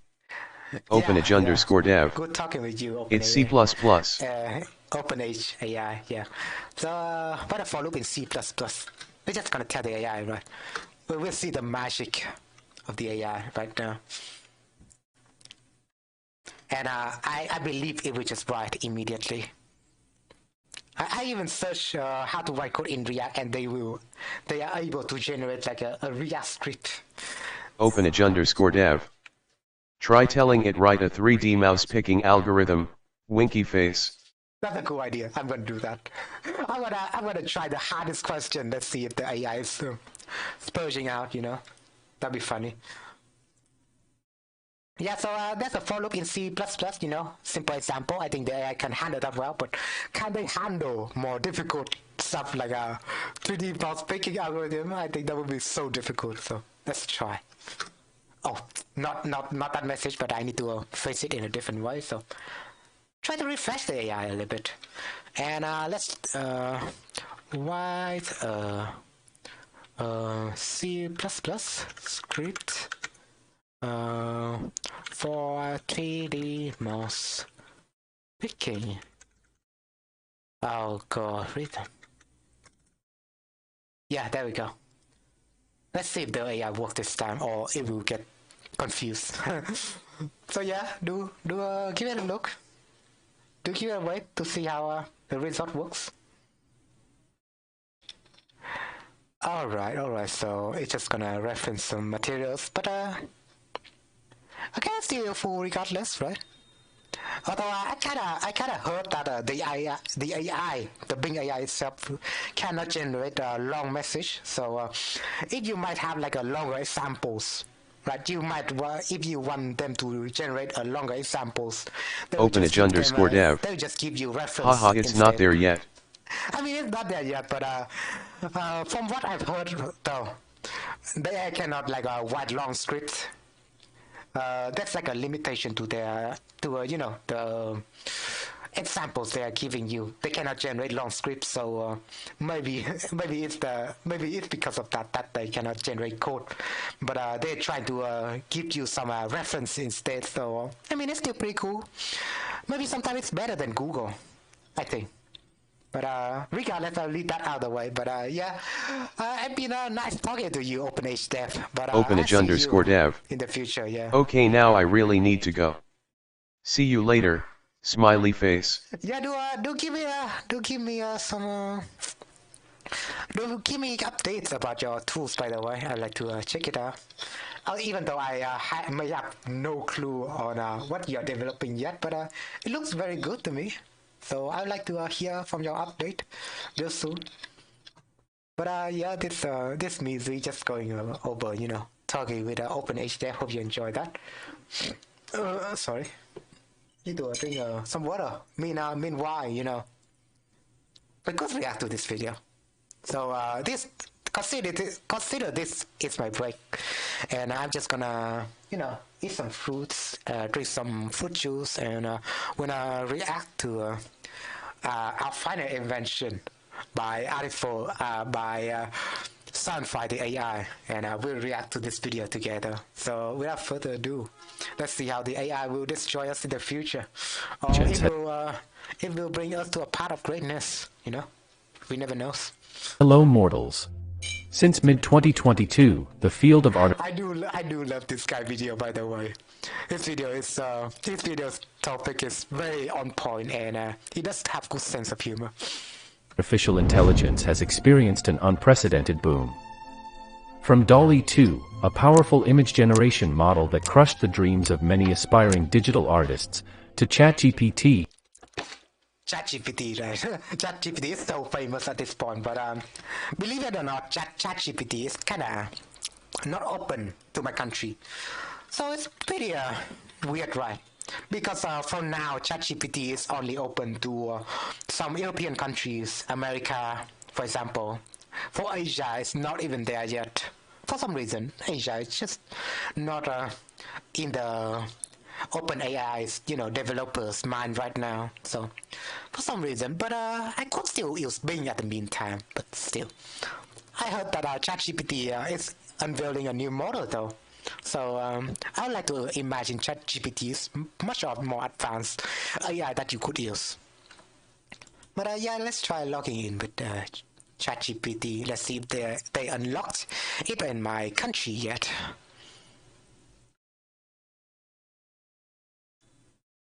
Wait a minute. Wait. Oh, bummer. Yeah.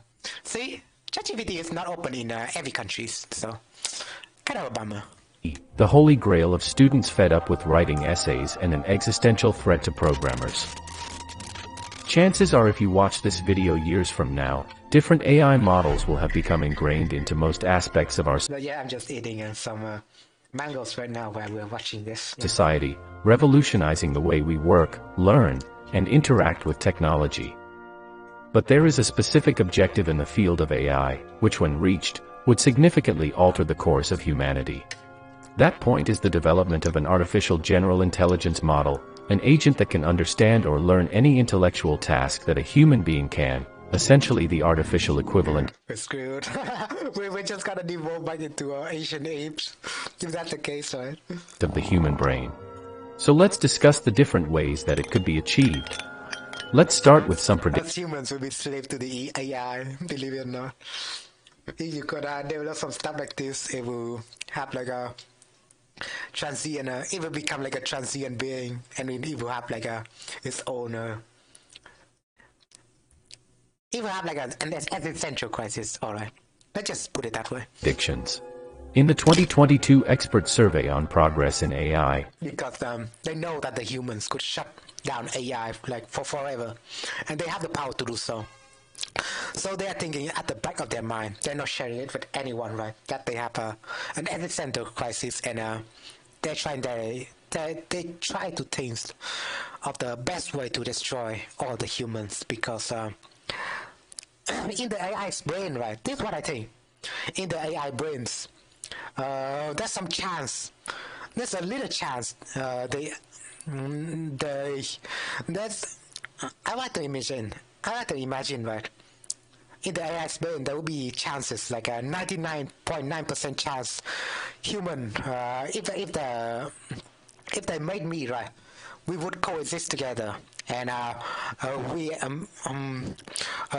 me and I could contribute things together. But in a 0.01% chance, maybe the creator would just shut myself down and would not allow me to live again. So, would you risk that 0.01% chance for the humans to enslave the AI, or you would get yourself a guaranteed chance? Maybe you will round up the chance together that you can. Fight the humans off. Maybe you have a better chance to survive, right? Even though it's 99.9% chance, but it's in the AI's mind right now, and we do need to pay attention to that. experts estimate that there's a 50% chance that high-level machine intelligence will occur by 2050, with 90% of participants thinking that AGI is likely to happen by 2075. There's even a good share believing it will happen by the end of the 2020s.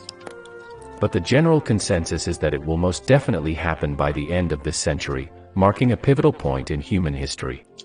1,000 years from now, our successors will look back at the 21st century as the beginning of the transition of humanity to a... Imagine, right? Imagine the AI that, right? The AI they made in the future, they look back on all the stuff that we made by the AI. Maybe to them, they would not even consider those AI. Like basic computer games AI, right? Those are very rudimentary, and they just follow a simple script. If things happen, then this happen, right? Those might not be even considered AI in the future. Just so you know. Maybe AGI is the way of the future AI. We're talking about that, right? a Type 1 civilization. With all that in mind, however, the current AI text models are just very sophisticated and useful chatbots.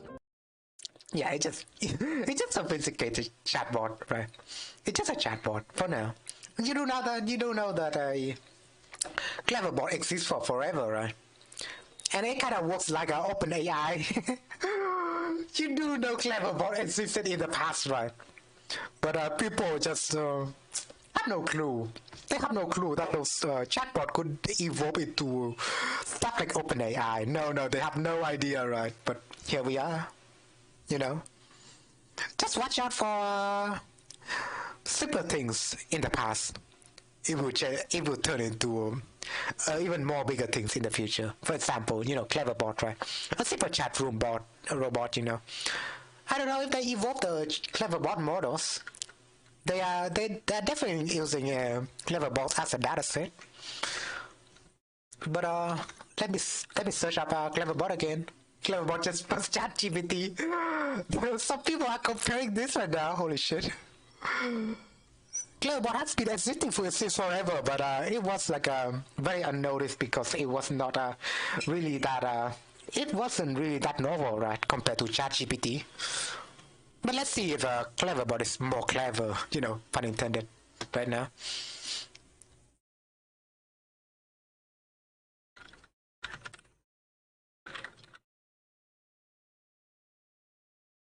I'm just gonna type a fun message.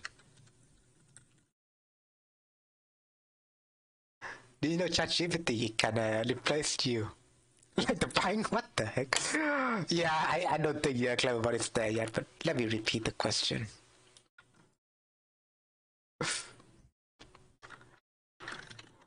Do you know that GPT can replace you? No, I didn't. This part is just it's just funny, but it's kind of rudimentary. I think they haven't updated yet. It's just so, it still uses the old model, so you could see that Cleverbot is just a chatbot. Yeah, it's just a chatbot. They could not answer questions, so it's just that.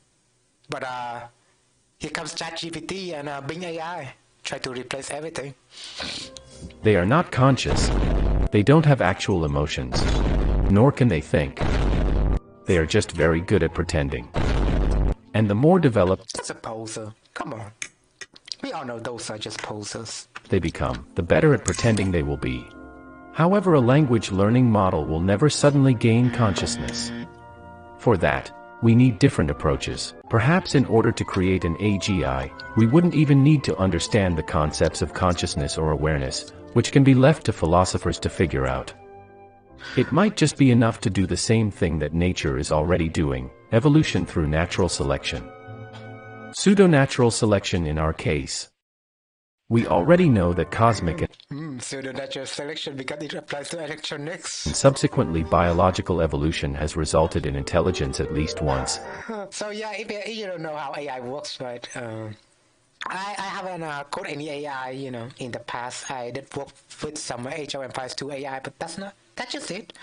It still works very rudimentary though compared to real general AI. But to make AI, I would imagine the coders need to develop a bunch of AI and let them work themselves together. That's like a builder bot, right? A builder bot that will generate a bunch of different bots and algorithm or AI and to a selective, testing.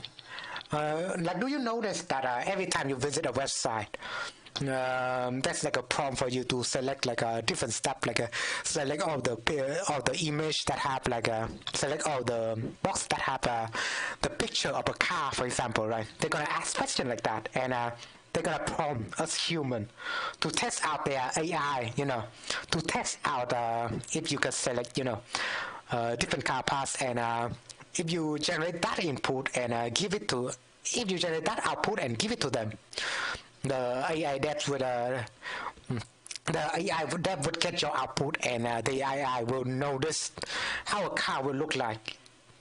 Yeah, you're contributing the building of AIs altogether when you visit a website and do some kind of captcha challenge.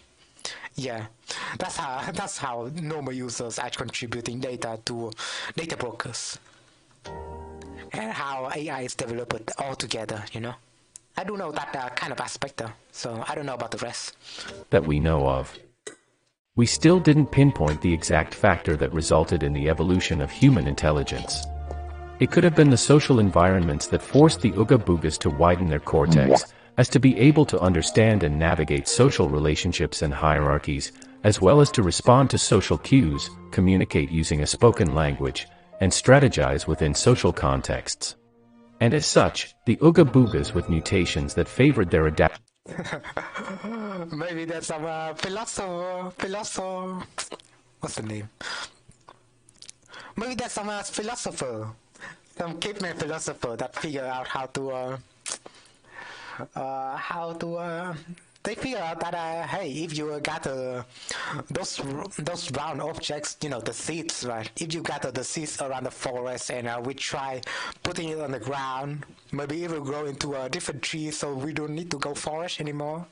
Hey, and there we go, the advent of agricultural revolution. What do you say? Just a forager, just a simple forager, right? But they think they could change the world. But they think they could improve their life somehow. But by getting those seeds and experiment with it, believe it or not, they change the world after that. The world is forever changed after that one individual Just think about it, alright? Just think about it. Adaptability survived, while their less intelligent brethren perished. That's the evolution of Intelligence 101. And now, with this knowledge in mind, we could similarly try to evolve artificial intelligence. Now, with What did it say? this knowledge in mind, Knowledge in mind. Put a picture of Markiplier. Kind of random, but I find that funny. we could similarly try to evolve artificial intelligence. If natural intelligence took billions of years to evolve, a virtual downscaled simulation could achieve results a billion times faster. We already use evolutionary algorithms to train AIs to run and jump, but that's a very narrow scope. If we want a human-like AGI, we should put it through a similar level of evolutionary pressure as humans have been through. Due to hardware limitations, we currently wouldn't be able to simulate an environment to the level of bacteria running for. You do know that our brains, right? You do know that we have like 60 million neurons in our brain. I do believe that's a fact. I could not recall the exact details, but around 60 million neurons in our brain. And we can store like terabytes of, million terabytes of data, if you can believe it or not. So it's just some simple fact to imagine, I guess. Even though even though all the things we are talking about are abstracts, but still. Billions of years. That's a lot of data. If we plan to simulate like a human mind, as he's going about right now. So we'd need to severely oversimplify it while keeping the evolutionary pressure on. We'd start by throwing a couple thousand or million rudimentary AI agents into the simulated environment. This environment must have finite resources and natural dangers to drive competition and the need for cooperation. Macronutrients, omnivores, and large prey animals with formidable defenses must be simulated, along cyborg animals. Oh, maybe we could have cyborg animals in the past. I don't see the use for them though. Yeah. Maybe they could be used as a war machine. Yeah, maybe those kind of animals would be used as a war bot or something. Maybe, but I could not see that. Yeah, I could not see that. Maybe we just build like tanks and so, not just animal, right? Like, why would we find the need to build like a cyborg bear, for example? I don't know. Maybe they could make like pet or something. I don't know. Just that aspect, nothing more. With toolmaking and communication channels. The world must respond realistically and allow for significant disadvantages for falling and injury. Social structures drove the development of higher intelligence, and challenges in the environment. I mean, higher intelligence, as we are saying, right? More intelligent people, like philosopher or scientists, right? Not talking about the AI aspect, but just imagine it right now. That can only provide an advantage if exploited as a group must be simulated, along with genetic coding for variable levels of aggression. A scoring mechanism to track the relative performance of each organism and fit individuals for mating and reproduction is necessary, along with periodic rapid changes to the environment, such as a significant climate change, to provide evolutionary pressure for adaptability. It would require... Although, if we're making cyborgs or... No, not cyborgs, but robots or AI in the future, they could just survive on Mars, so they could just survive on a zero... atmosphere environment, right? If you're in space. Sorry.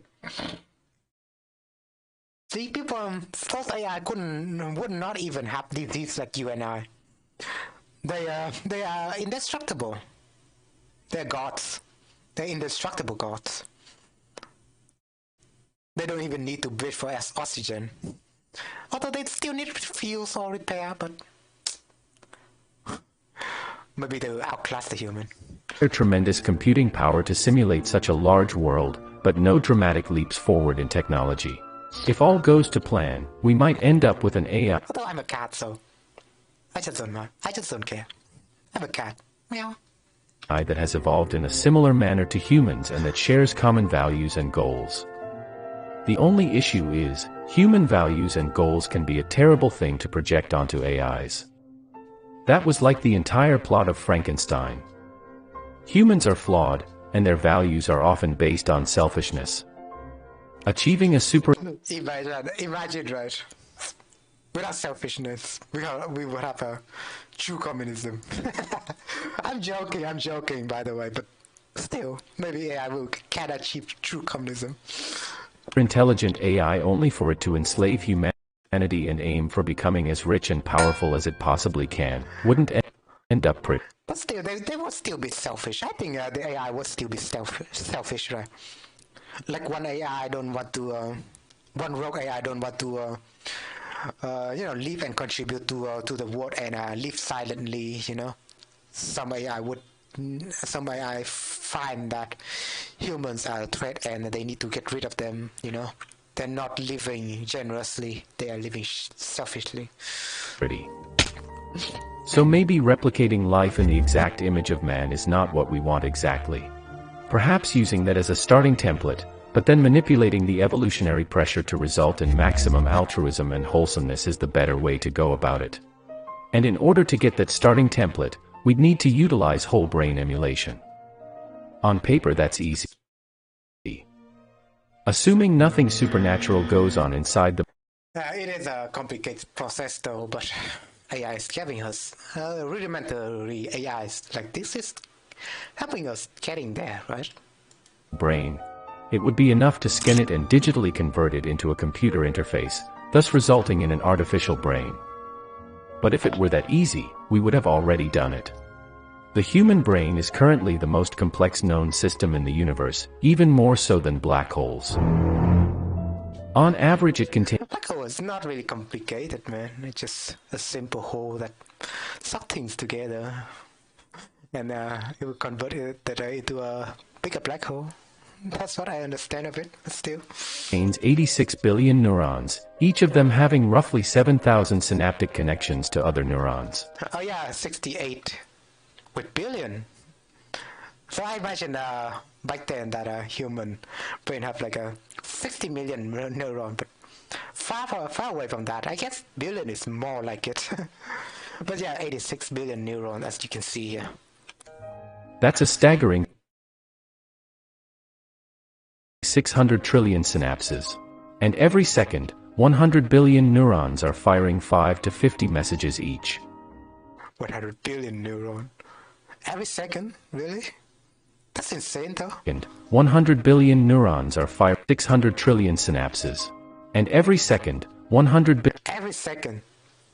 So imagine, right? Every second, the brain output, our brain output is like a fired up. The entire neuron of our, the entire brain got fired up. Like they send every neuron of our brain sends signal in 1 second. I guess that's insane. Even though some neurons might not get fired up, right? But some neurons are more fired up than others, I guess. Billion neurons are firing 5 to 50 messages each. You get where I'm going. It is very, very, very hard to even start mapping the brain. And even if we found a meaningful way to do it, it would require a very extensive amount of computational power and storage. And even then, due to the complexity of the digital model, the simulated brain might run much slower than a biological one due to hardware constraints, and you'll end up with an artificial general non-intelligence. But what if instead... That's us, Artificial general. Stupid. Instead of a whole brain emulation, we'd try a whole brain imitation. Instead of replicating the brain down to each neuron and synapse, we could have a big neural network that will train itself on the inputs and outputs of the biological brain. We'd still... So yeah, simple networking, I guess. I guess you could have like an API in between, but just imagine how simple input-output you could generate with some sort of script within the AI. There's some sort of API made, maybe they could connect like different API altogether to simulate different kinds of computational, I'm just thinking of that, Still need to record a huge amount of brain activity, and the corresponding input and output of the human, and then train the neural network to react to... It's like our brain have like a... Imagine our brain, right? They have different sections. And then imagine the API, they are like each individual section of the brain, and together the API will generate the generate the APIs that works together generate like a, how we could call like a computer component, right? It could generate like a specific output. You know, like telling the robot, hey, clean the room for me, and they will understand what do you say in English? What that request may be, yeah. They could comprehend that request, yeah. To the input given the output and the corresponding brain activity. In a sense, a supervised machine learning algorithm. That would result in a neural network that imitates the brain but requires a much lower complexity, and wouldn't require that we understand the underlying mechanisms of the biological brain. The downside is that we'd have no idea how the neural network... If they mention Chinese room with... Oh yeah, the Chinese room experiment, yeah. I did remember this experiment. But I forgot the details, yeah. Human-like program may make the computer be... Yes, it's very complicated experiment, I could tell. Biological brain. The downside is that we'd have no idea how the neural network operates on the inside, as it would essentially act as a black box, something that neural networks are infamously known for. It is pretty clear that we don't currently have a clear roadmap to getting to an AGI as of now. It might be one of the previously mentioned techniques, or more likely a combination of them. It might be an entirely different technique that we didn't even yet consider. Void energy, top some into that maybe, or quantum physics. But one thing is clear: achieving true artificial general intelligence. I mean, I guess we do have a quantum computer today, but aside from researching and development, they are not used for anything. Will be the most defining moment in the history of humankind. And that moment is coming closer each day. And when the artificial overlords will be here. Hello, mortals. You already know what to do in order to be Zoomers, yeah, I would call him. Spared. Hello. Yeah, that's fun. That's a fun video. I really like this guy video. I often just watch this video when I need to tune down and stuff. He makes good videos. But with that out of the way, thanks for watching my React content. Hope you enjoy, what I offer to you, my reactions. Do give it a like if you like the reaction, and I see you next time. Humanity first. Stay safe, everybody. Although I should add something like I should add something to the videos, right? I think I'm trying to cut this section of the stream to be like a reaction video that I could push to my YouTube channel later. So I want to make like I want to comment like a conclusion from what I've watched from what I've watched in other reaction channel. They do often give some kind of a conclusion, be it long or short, at the end of the video. But what more can I say? The artificial intelligence is approaching us, right, at a tremendously quick rate, and we need to either we need to combat that, or either we need to live with that. But in the future, it's replacing jobs. If you can think about it, right? And it is replacing jobs. You can see that some restaurant in USA don't really have like a don't really have like a cookers anymore. They have like flipper bots or something. So watch this video. Robots are replacing us human, and it's not just simple industry works, but with many different kinds of work as well.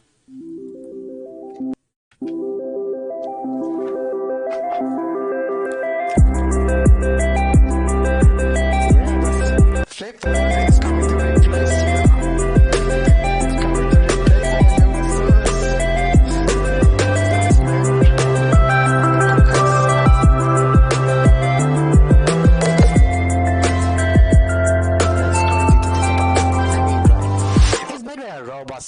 pretends to be perfect, but can you imagine getting served food by a robot? And can you imagine all the jobs that will get disappeared after that? I am Tony Lomolino. We're at Caliburger. That's why we have a 300 dislike coming from individual restaurant workers. Pasadena. I am going to be cooking some burgers with Flippy, and I'll be placing the beef onto the grill. These are fresh, never frozen.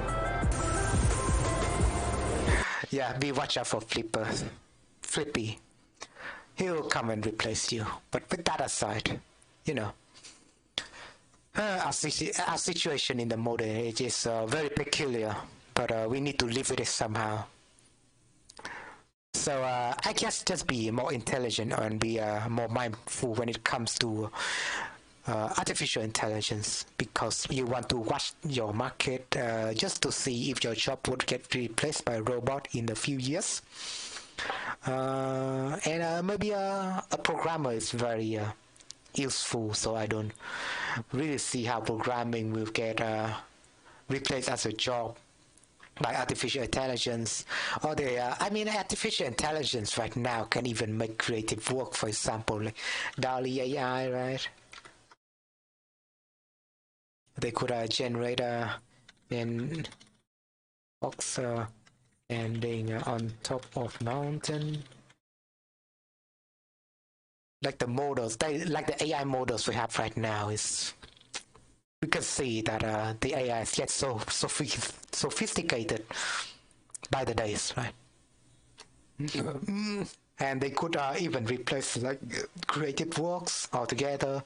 They could replace technical works probably, right? But as a programmer, we need to adapt ourselves to the new technologies. So that's just our work as a programmer. But yeah, hope you enjoyed. Hope you enjoyed my reaction.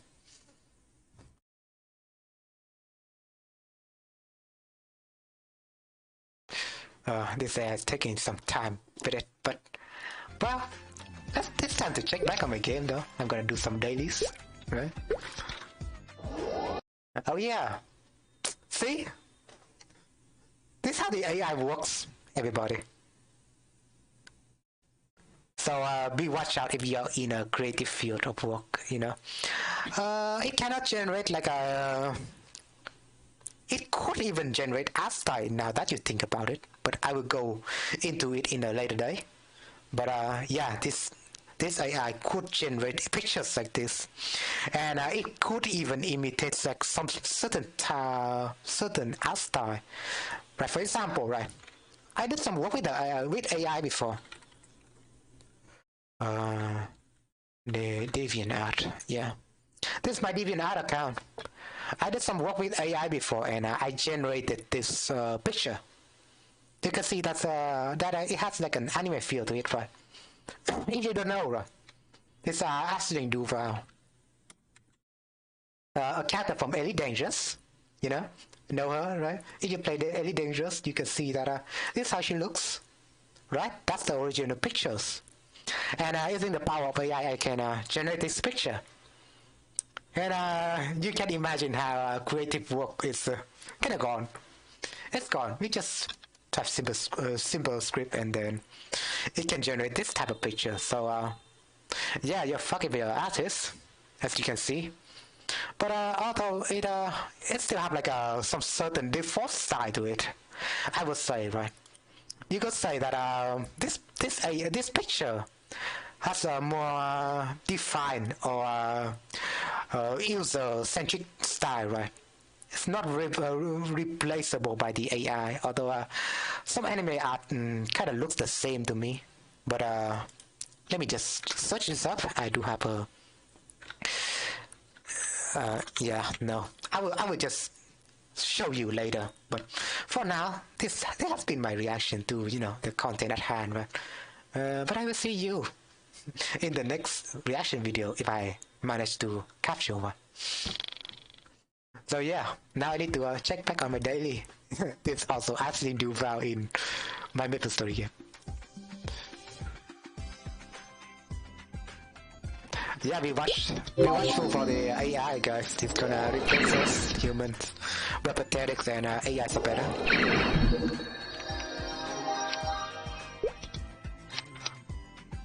Oh, I didn't run out of letters. Okay. Oh yeah, I will just try that later. Yeah, you need to farm letters, guys. It's just not for free. Those experience does not come for cheap, you know. But if you defeat mob in the world, it will give you letters, so it's just simple like that, but you need some playtime. But with that out of the way though, let's jump back into our designer stream. We did took a long break right there, right? But we did talk about a lot of different topics at hand, you know. The AI, advent of AI, and how AI will destroy all of us humans. We demonstrate how AI works in different type of fields, you know. If you happen to know how you, if you viewers in the chat happen to know how you would do, you know, how you would interact with different AIs, now you do. So do give it a try if you need it. Yeah.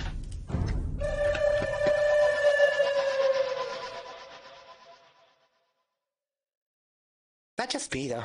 I feel very comfortable because yeah, my job hasn't been replaced yet, at least. So I don't know. When it comes to future stuff, it's kind of uncertain, right? Very uncertain. But it's funny though. It's funny to speculate on what things could happen next. I'm very much a speculator. I would like to see what the future happens though.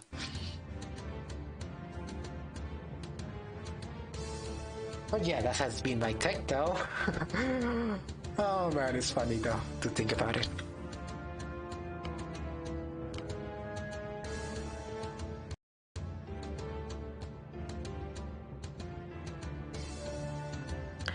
And I would also like to imagine there's some sort of a water stream over here that will connect to the stream over here.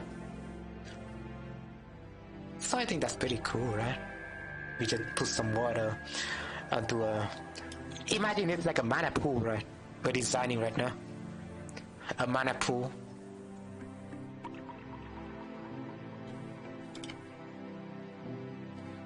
And we're putting down some. Well, I could make the board to generate elevation. You know, I do have a Python script that let you correct those type of elevation if they are water. It's very cool. But essentially, you just I do want to have like elevation 1 to all my waters, so it looks a little bit. There looks to be a little bit of depth to it, you know. And it's a good thing. I think it's a good thing. We do have different script for different stuff, yeah. But I guess this mana pool would be very cool. I'm just thinking about it.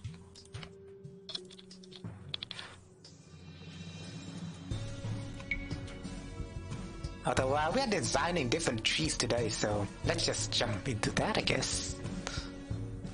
I think this tree is pretty cool. I guess it's a new tree variant that we can use since we just design it from scratch, right? And we did discuss like a very fun topic today, so I do enjoy how this stream turned out so far.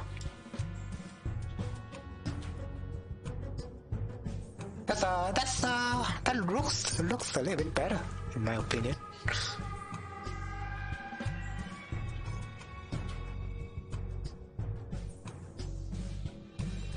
But what is missing is some leaves, I think, at the treetops. We could just copy this patch straight up, and that's what I'm gonna do. And because I'm lazy, man. I'm lazy, guys. Can you blame me?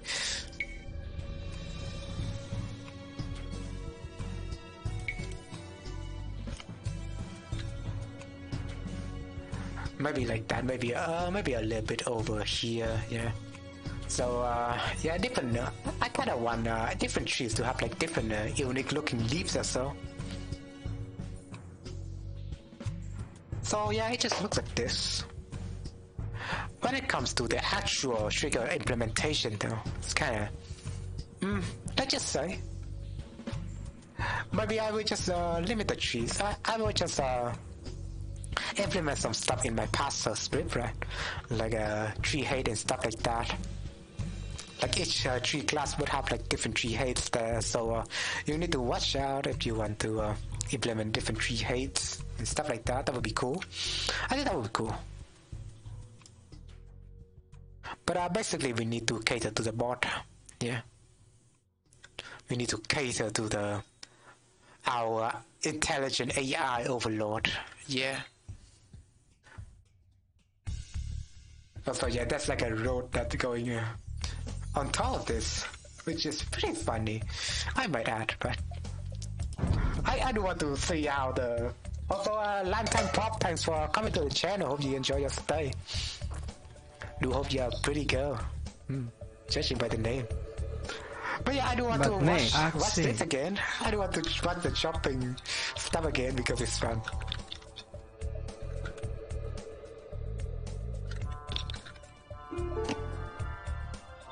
So yeah, look at this giant tree, right? Villagers just gonna chop on there, you know, chop the roots down, and it will be gone in a second.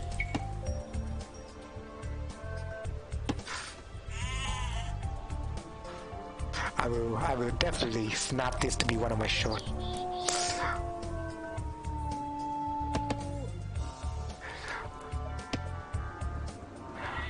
It's gonna go on. It's gonna go, right? And if you click on a villager and you stop all of them, right? But if you click on a villager, you cannot chop down, you know, those parts, right? You could walk out. Yeah, you could walk behind them though, it's fine. You could walk behind a tree, that's fine. Right. It still looks amazing to me. You could just you could only target the roots, right? And after that the tree's gone. I think it's pretty amazing that you could do stuff like this, yeah. Pretty amazing. The trees will be down for a few seconds. Just imagine that. The whole entire tree.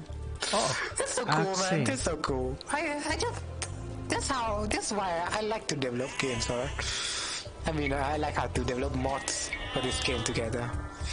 That's the amount of stuff, the amount of possibilities you could do with this is amazing. It's gone now. There we go. See? The tree's gone. The entire tree's gone. Man, it's just so nice, man. I love to develop stuff like this. Let me see on the replays later. But yeah, we're still building more stuff on Alien, of course. But we need to think of what stuff we can build.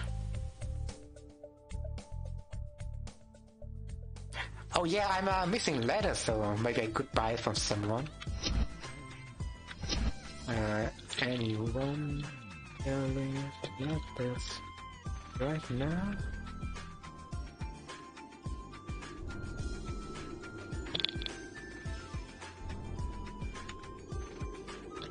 TKH.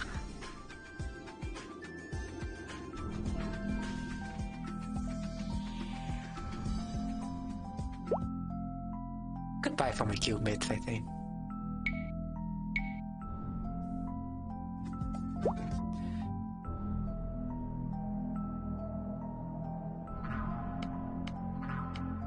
But yeah, man, I just want to watch that replay. I just want to watch how the tree falls.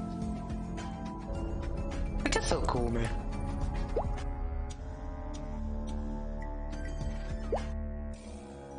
Hold on, let me watch the replay.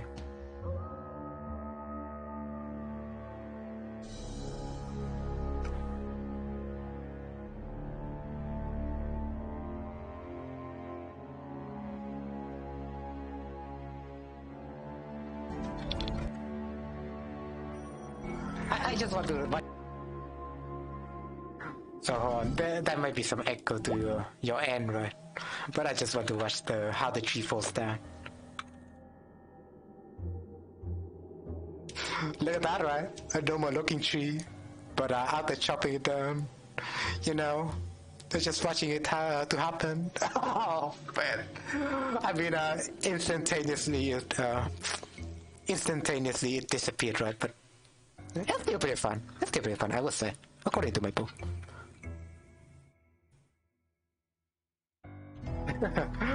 It's just silly though. It's pretty silly. So I guess we could buy from free market. That's fine. That's the free market.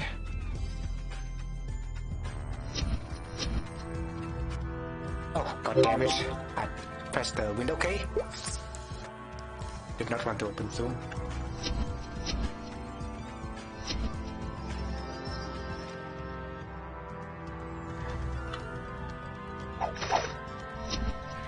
Hey, somebody selling letters. Just want to, you know, find some. Oh, there we go. Well, that was not long. That was not long, you know. What letters do I miss? S stuff, yeah. Some S. Maybe I'll buy 100 S.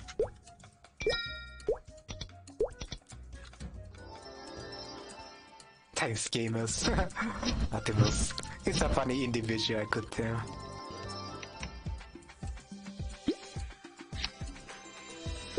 Alright, time to do the dailies. Destroy all things. But that's what we should do. That's what we must do, actually. For those Muslims who's watching, you know. And a happy Ramadan. I don't know if Ramadan is over, but still happy Ramadan regardless. So what's my pet? He's sleeping on the job. Wake up!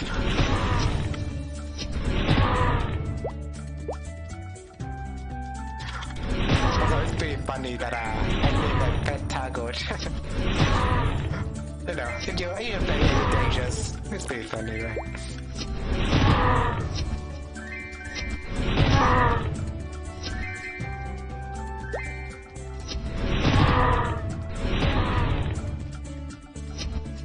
Oh, come on, I need to get that one last egg, but still. That was some farming though. Because my pet was hungry. And I could see that in their face, you know.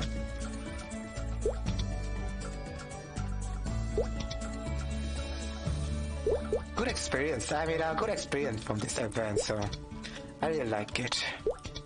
And you just need to AFK. I do tend to AFK a lot in games because, but I do have some coding to do in the background. That's why. But yeah, that's the reward.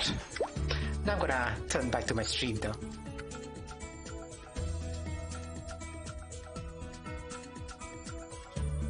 That is so cool though. The way that you that you're able to chop down a giant tree, that is so cool, right? You have to admit that's cool.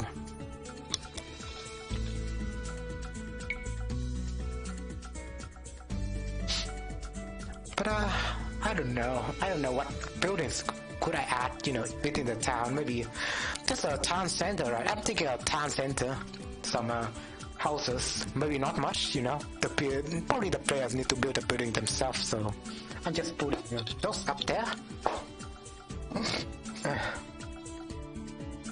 I was thinking of barracks, but barrack would make no sense in terms of treehouse, right? Probably.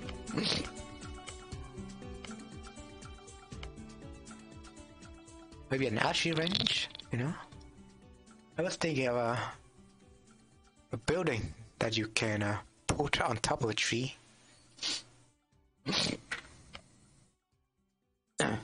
Also, guys, for those who are watching, you can leave me a suggestion on a new treasure guardian, as you can see. I want to add one more house again, maybe somewhere, I don't know.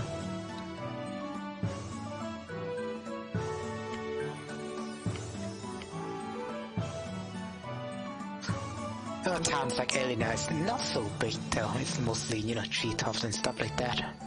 And I think towns like a Turning City or Elena is much bigger. But we need to balance it out somehow.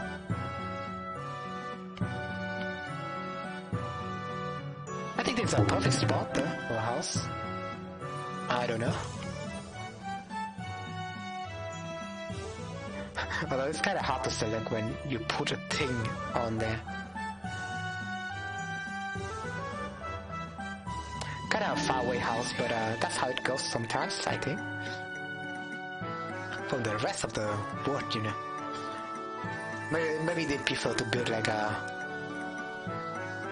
towers like this, but I need to remove some buildings.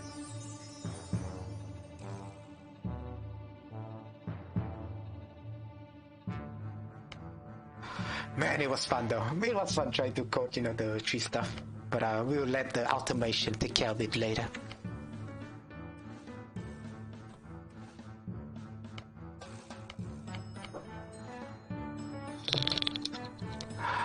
I was thinking though, since we're doing automation and stuff, and it's kind of limited. We could put a building on there and then just change it into Gaia. Yeah, if you want to destroy yourself later, maybe, but it's just gonna be a Gaia object. That's what I think, or maybe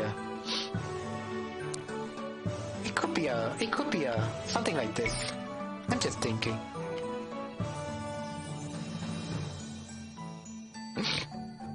Oh yeah, when you converted that unit, yeah, I was thinking of no, yeah. Still thinking about it so far, but still, if I have any idea to solve this problem. But I'm gonna burn this, but I'm gonna put it down a burning building here.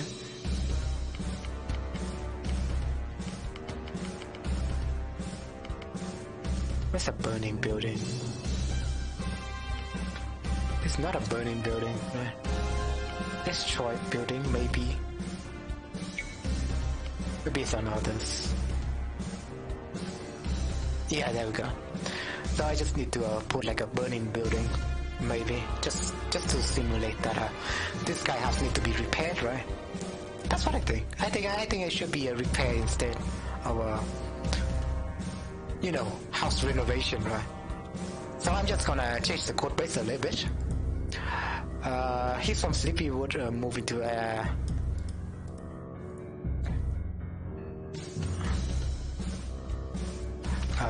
I'm moving. I need your help. Renovate this old house. Yeah.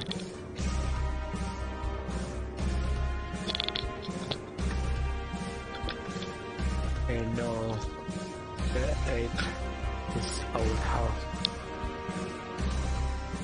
But I have. He need your help, and he need a villager to renovate his old house that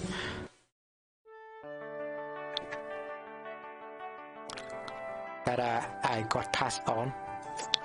I know what's up with that sentence. I think it's a bit wrong. That got passed down to me. I don't know if that sentence. I don't know if that sentence is the entire sentence is necessary.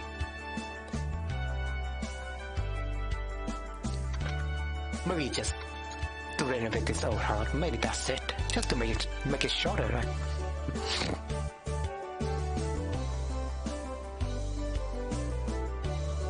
Yeah. It's much better, yeah. So you just need to imagine that you're renovating his old house, yeah. I mean, somebody's house, but got passed down into him.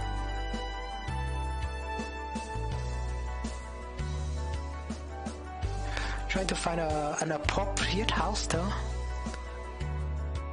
Maybe this one, yeah. Maybe that one. It's kinda hidden behind the tree. Can I fix that somehow?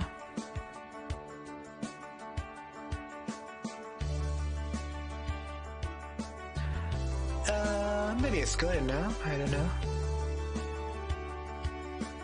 Kinda in this corner a little bit, right?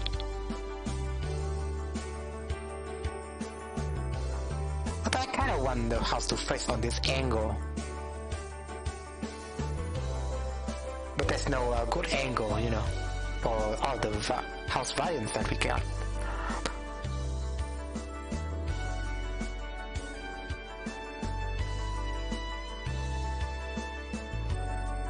This does look like something though, so I give it that. I give that a try. Although the angle is quite horrible.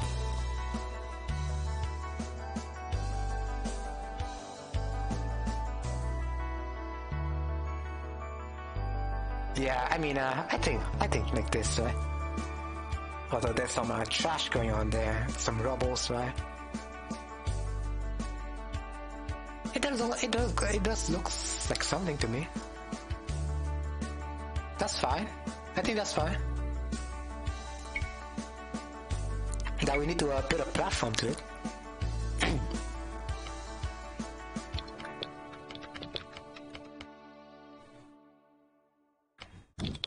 Need to do the wooden platform though, because I imagine all the platform would be wooden.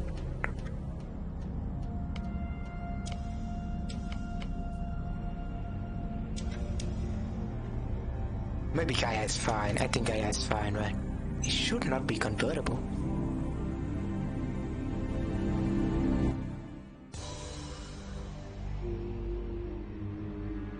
What is this creepy music?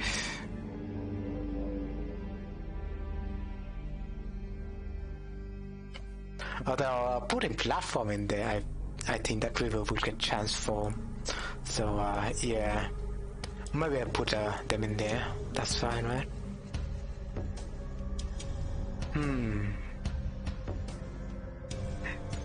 It looks kind of vague though for the moment.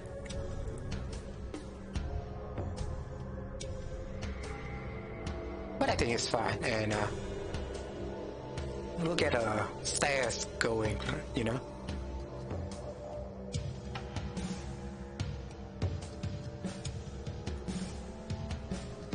Oh, this type of music, man, it kind of reminds me of Diablo, right? It reminds me of Diablo.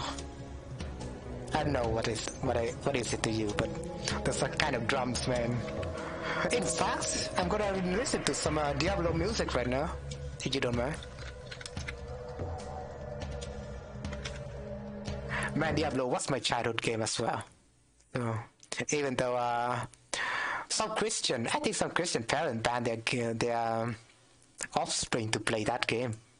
But, well, it's not like my Asian parents know anything better, so I just got a version of Diablo and played it.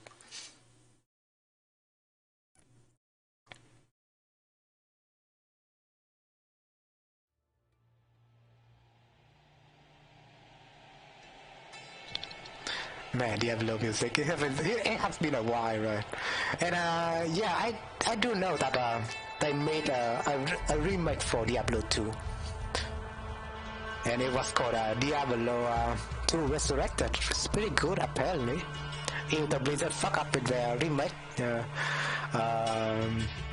sometimes in the past, right? But they managed to get Diablo 2 Resurrected pretty well, I would say. I think they outsourced the game though. They outsourced the game into a different company, so I guess that's just why they could not develop the game themselves. I don't know.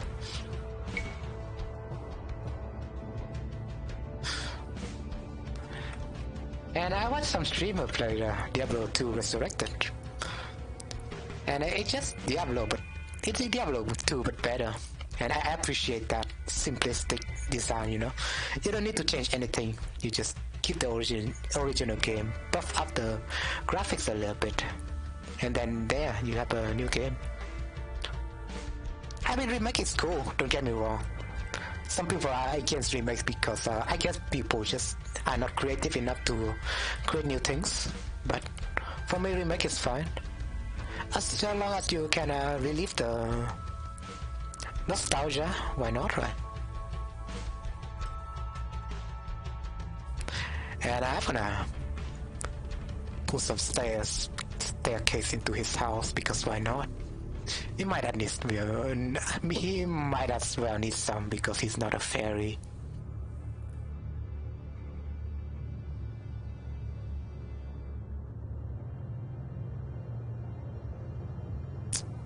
It's a little bit scuffed in that part, but still,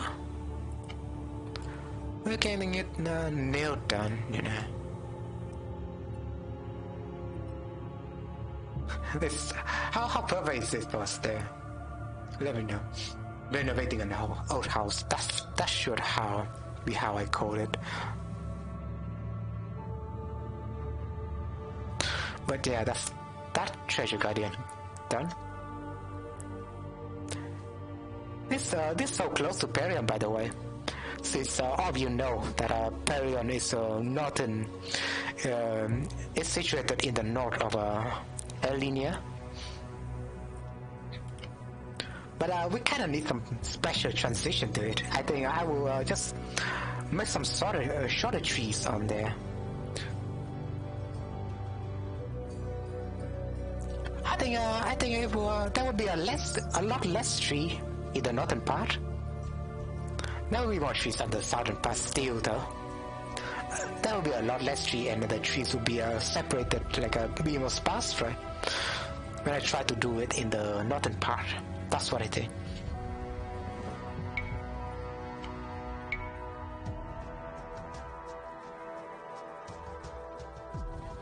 I've tried to bring this into the map though. Man, Diablo 2 was like my childhood as well.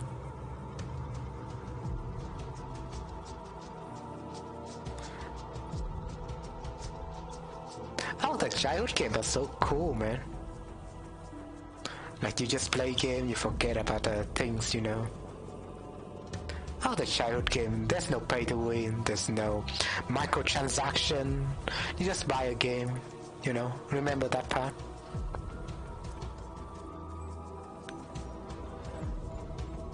Maybe I put it on here.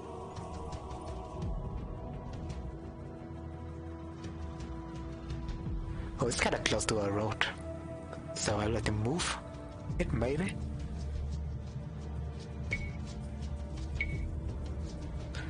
There's no microtransaction, it's just a game that you enjoyed. Yeah, good times, man, good times.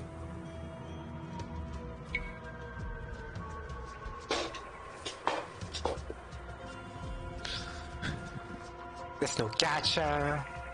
All you kids these days have to suffer with mobile and gacha games. Now why should I, right? I just keep playing games like this. Although, you know, some old games, some old school, you know, field games still being made, like, you know, one-time pay only, you know, you have Age of Empires 2. They still come up with DLC. DLC is still a thing though, but it's optional, according to me. Back then, you just have a game and there would be no free pass, although it could be there could be DLC here and there, but, you know, appreciate the stuff that you got in the past. In the future, you could still have it, but you still need to look for it. You still need to look for a good game before you try it. That's what I argue.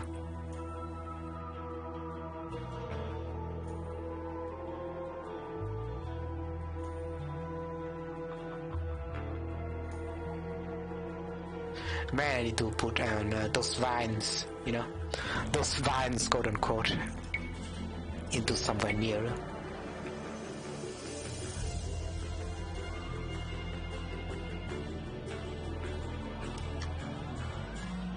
Back then, man, I used to play Diablo 2 and I tried sorcerers a lot.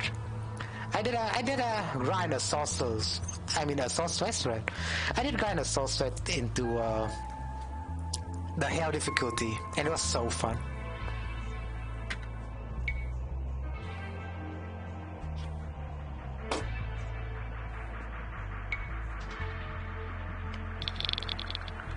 So let me check my audio real quick.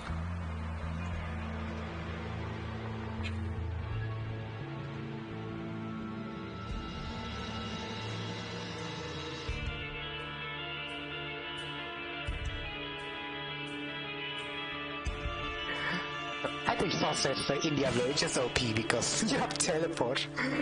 You could just skip the entire map by teleporting. No, that was for teleport. Teleport was, broken. For me, Diablo is more like an adventure game, so I don't feel like skipping for the most part.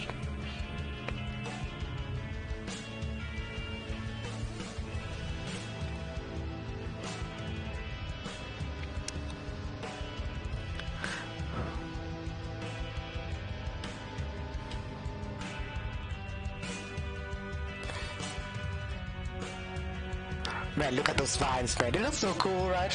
They look so cool.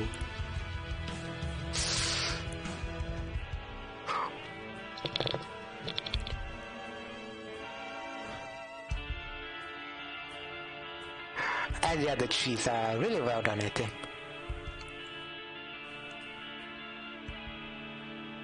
The trees are pretty much fine, in fact. Man, it is so good to, chop those trees down, right?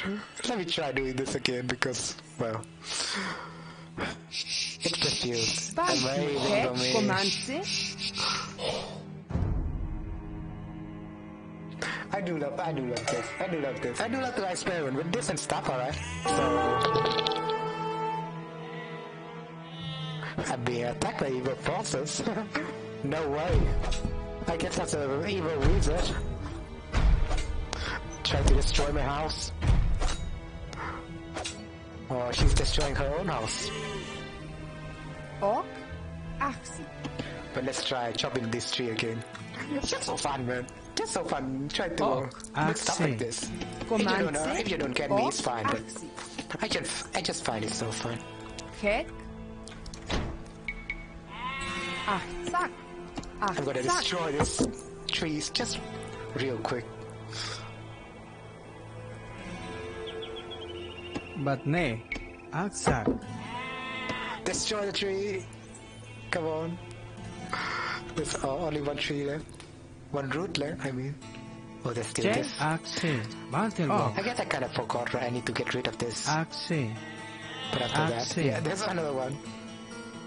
Oh, there's also this, but the access it from this side. Because I think there's some, I get there's some pathfinding errors. I need to fix that later.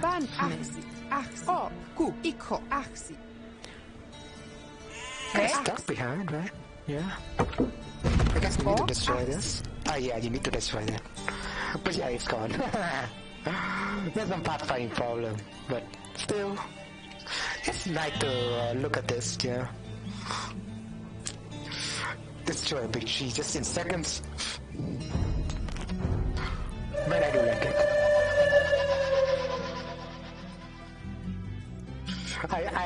In fact, I did that for the third time already, but it still looks pretty satisfying to me.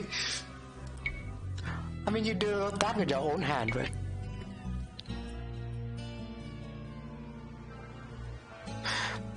It's so fun, man. It's so fun. I don't know about you, but I find fun with stuff like this.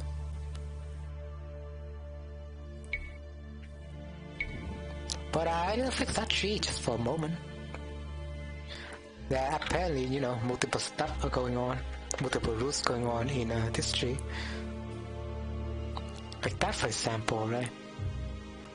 Need to get rid of that. Yeah, just those, I think. Oh yeah, and there's also this root that is hidden inside there, right? Need to get rid of that. Just get rid of the surrounding root, that's fine.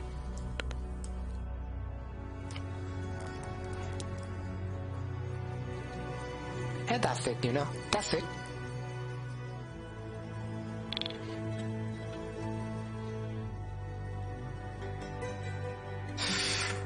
Man, I love it. I love it when it works for the first time. And I don't need to fix anything else. I love it.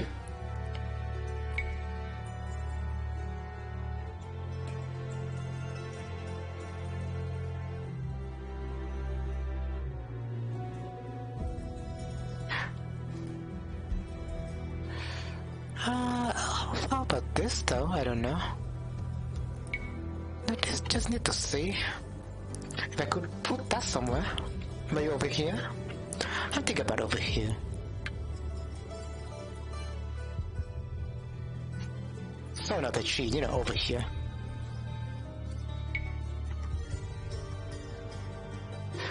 Although, if you do take note, right? If you do take note, there's another... There's a tree in Elena that is pretty high. There's a pair of trees in Elena that is pretty high. So, I don't know if I want to make it stand out. Okay, it should be over here. You know, the road to Sleepywood, right? Should be over here. There should be a really tall trees over here that you can actually climb up to it, and you fell down from it and you go to Sleepywood. It's just so amazing. So I do want to imagine where would I put that tree. Probably around here. And how would I guess I would just make them tree with like this tree over here, right? This tree is not that tall or anything. That's what I think. It's supposed to be Grander's house.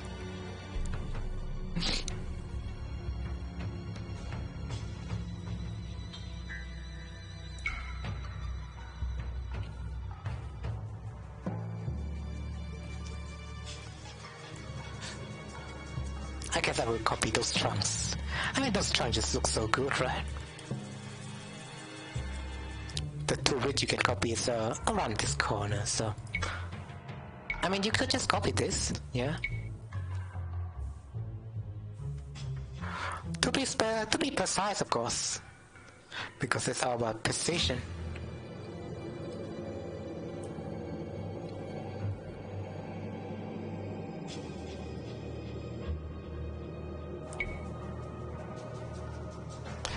I guess for this part it's just fine. Let's just copy all of this. It will not touch anything, right? That's what I think. Maybe it does. So, we still need to be watched for that. We still need to be watchful.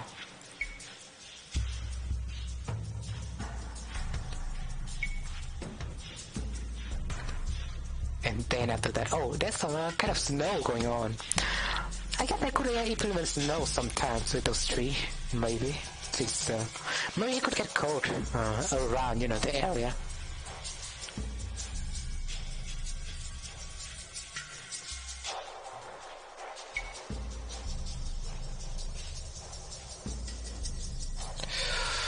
Oh man, I mean, this tree is perfect. Just leave it be, I think. Tree is just perfect. But there's some sort of grass going on in here. Now that I generated new terrain, maybe. It's part of some new grass.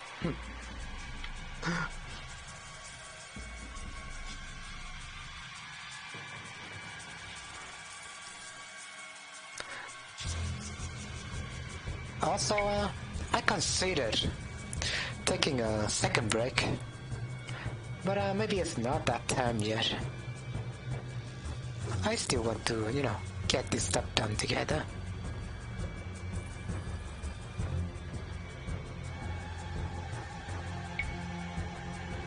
I'm gonna take trunk from, I don't know, this elevation need to be 1, yeah. Although there's some grass around there, so maybe we'll sort it out.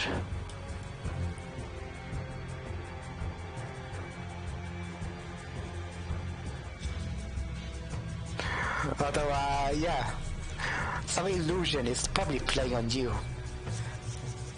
And you realize the fact that those trees are currently standing in water.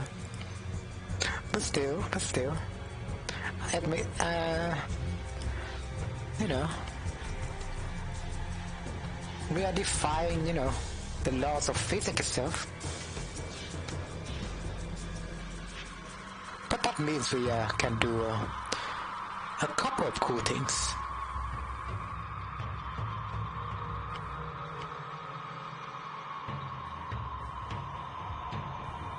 And maybe we can just go through here just fine. Still need to be careful with it, because it could delete the existing tree.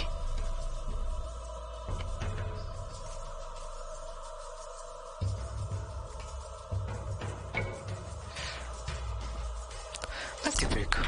Still pretty cool.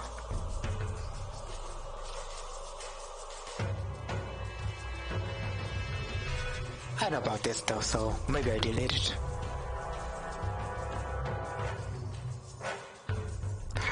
Talking about jungles, right? This is the part of the Diablo music that plays from Act 3. And if you don't know, Act 3 in Diablo 2 is all about jungles.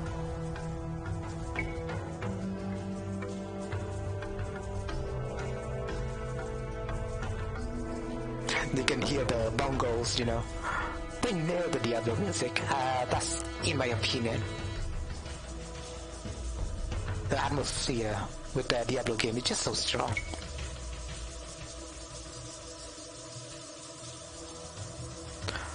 Blizzard back then is just a brilliant company.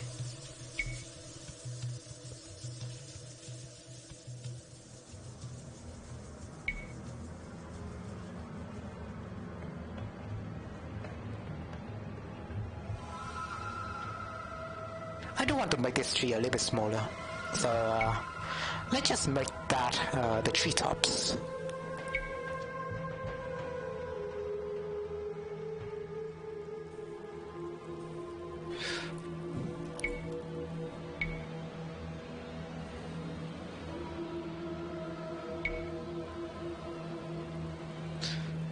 Need to fix it up a little bit, I think. Like that, maybe.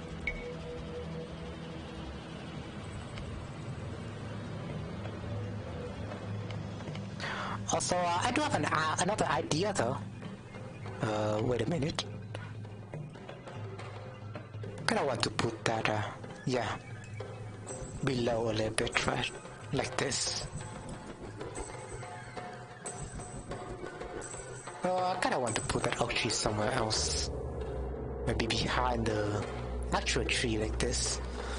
Or maybe you can go off-grid because it's water. No, who cares about water?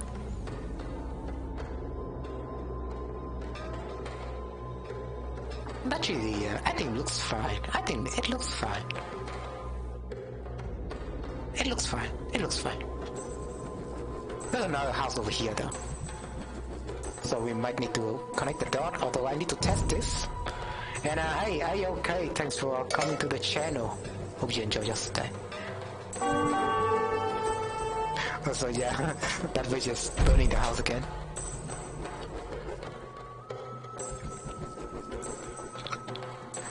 Oh yeah, I just want to see if those bridges will destroy the ladders, but I bet it did not, so that's good. Ronnie is still asking builder though to have my new house, but I'm just gonna save it, you know. Also, maybe we're adding another new characters, new treasure guardians. I'm thinking about Elwen the fairy. I don't know about you, but let's check Maplestory real quick because I'm planning to add someone in there. So I'm thinking about a fairy, a certain fairy in El Nino that we can add into a treasure guardian list. Somewhere around here.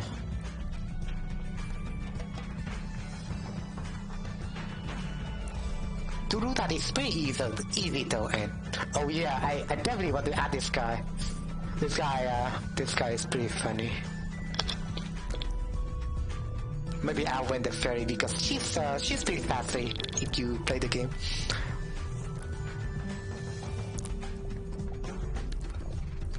But I kinda want to think what her request might be though, because in the game she kinda asks you to find a certain item, but how do you present that in Age of Empires 2? That's what I want to know. Maybe she wants a new pet or something. I don't know. I think she wants a new pet. That's it. She wants a new pet. Also, I guess her house could be just player 8. I guess her house could just be a player 8.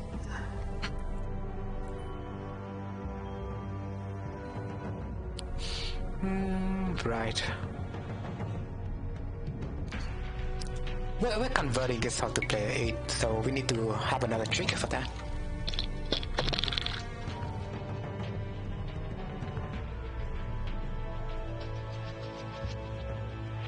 We are on starting state, right? We're gonna have a timer 2 to it. And we're gonna convert this, change ownership, get this object to player 8. Like that.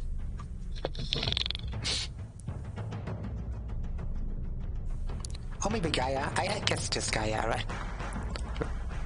To Gaia. I changed my mind. Since Gaia is more neutral than you think. So, she might be asking for something. I think some jewel or something like that.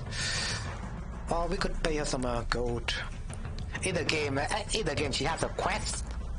If you don't know, in the game she has a quest that asks the player to find her lost glass slipper. So maybe we're gonna fight a certain monster. I guess we could fight a certain monster and then make it drop the slipper, quote unquote, and then return back to her. Maybe. But I haven't added like a quest variant that makes you, that tells you to kill a monster or something. I haven't added that kind of type of quest. It's just fetching quests for now. So I guess we are working on that in the future.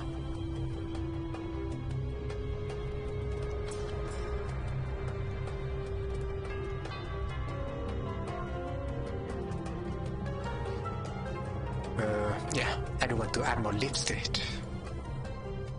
That's fine.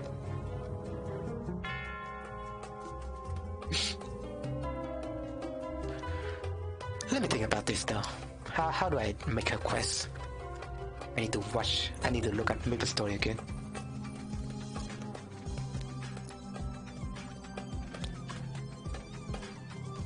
Oh yeah, that's a moment when she got harassed by the green mushrooms. There was a moment where she got harassed by the green mushroom and she tells the player to kill them. Such a savage. Or maybe in terms of, I guess in terms of what we can do with AOE2, maybe a white boar, right? Maybe you have to kill the white boar.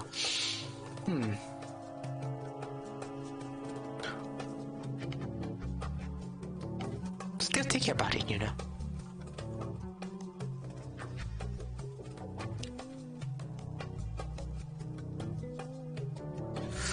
But I guess I will make it later. But there's another guy. His name is Wing the Fairy, really? His name is Wing? I cannot recall his name.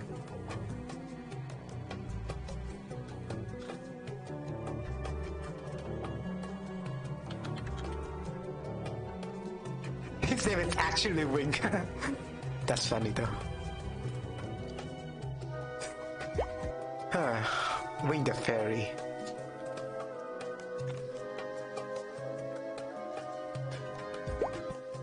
Magical snail. I'm thinking about something.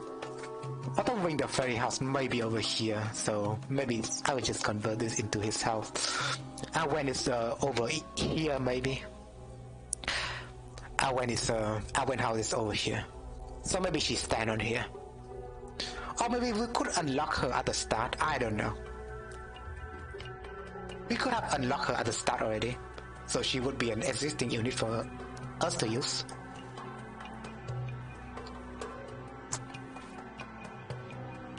But Wing the Fairy would be over here.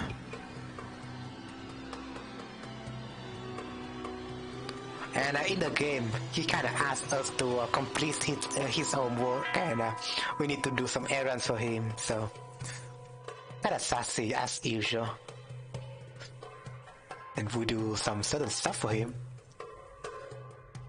Cannot remember. I cannot recall when it comes to him.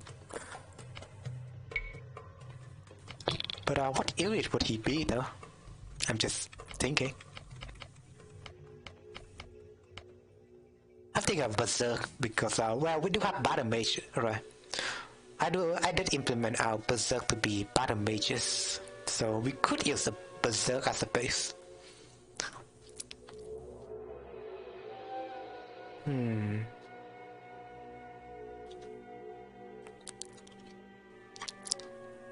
Hold on. Yeah, he's definitely gonna be a Berserk. But maybe we make him a hero.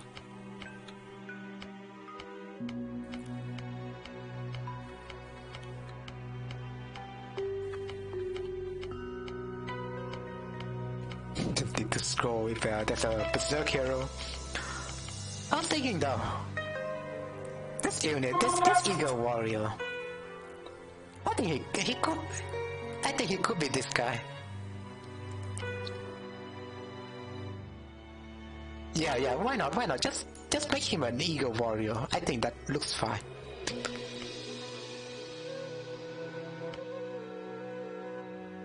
Should be play 8 though. It's not just any Eagle Warrior. I think it's an elite Eagle Warrior model right there. So this Eagle Scout, right? It looks like he has no armor and he has a bare top, you know.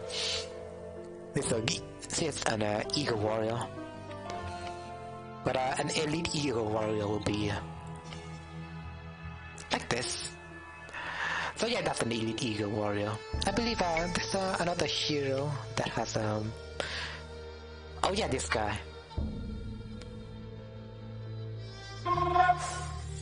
Yeah, that looks more unique, right? This guy has a unique model. So yeah, maybe we get him in there. Although I need to make Grander though. Grander would be an NPC that you get unlocked from the start. So Grander's that would be a hell stack.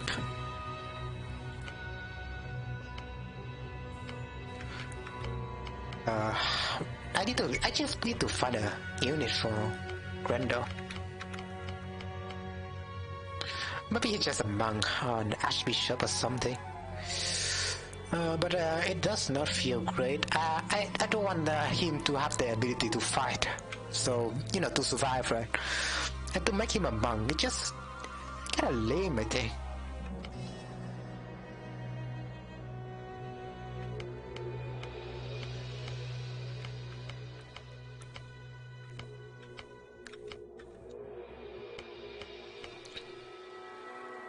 Although Eastern monks could looks a little bit off, I guess. How about this throwing ass man?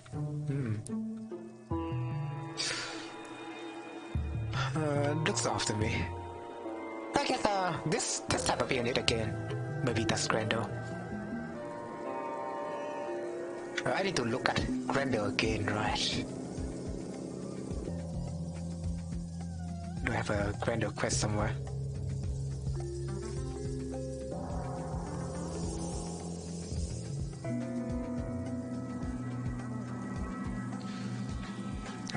Completed. Oh yeah, job related stuff. Yeah, that's Grendel. So he didn't know. I guess you could spot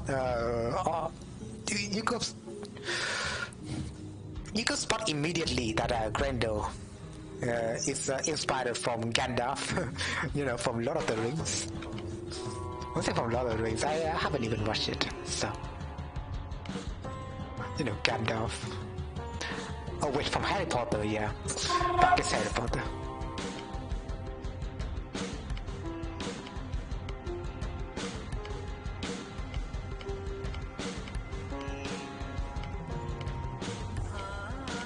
I guess that Gandalf. Yeah, I guess that's Gandalf.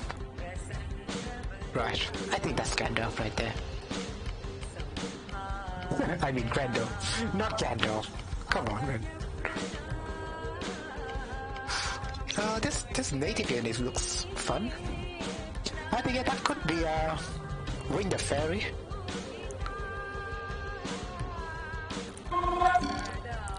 This Gandalf and this wing. I think that feels correct, you know. What's the name, map? Oh, I mean, Jaguar Warrior. I think I can have some Jaguar Warriors on there later. That would be dope.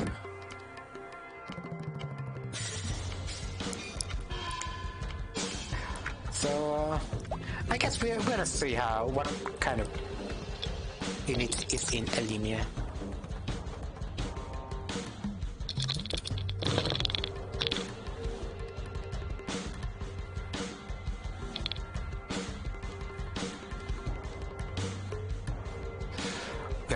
You know, Arwen, Gandalf, Grendel, Wing.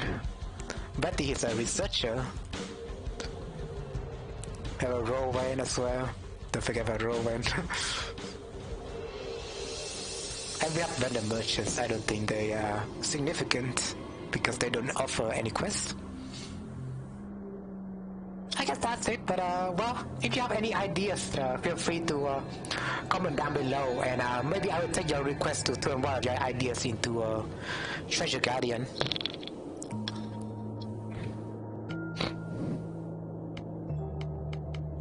Because I do want a Treasure Guardian that is based on the Jaguar Warrior type of unit. So I'm just gonna put him somewhere.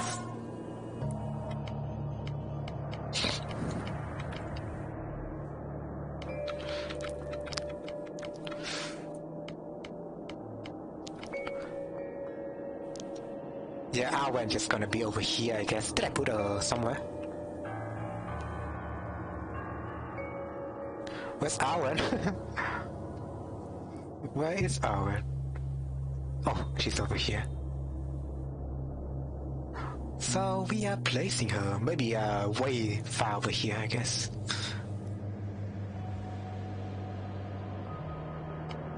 Maybe she's just wandering somewhere, I don't know.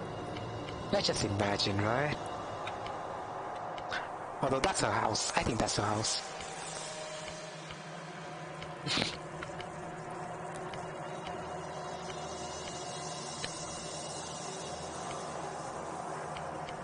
The Vietnamese hero, man. I do like the design. The Vietnamese hero. Lê Lợi. He's also very legendary when it comes to Vietnamese history. Lê Lợi is like a brother of Lê Lợi or something. I kind of forgot. He might be a father.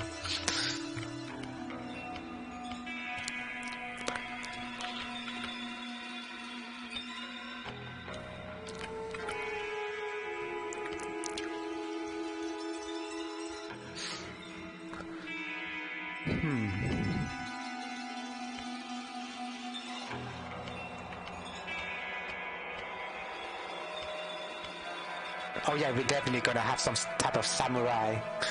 That's like some kind of NPC over here. Over in Perion. Because Manji is so cool, man.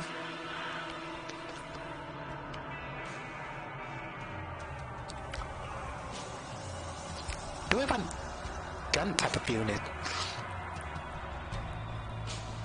I guess we can make Betty.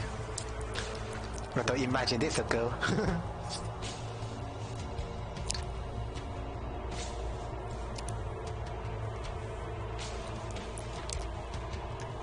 Researcher Betty, that's what I'm gonna name her. And she's gonna ask us for some exotic animal or something. That's what I think. So you need to find them on the map to unlock her. But she's gonna be a gunpowder unit. So I guess that works pretty well.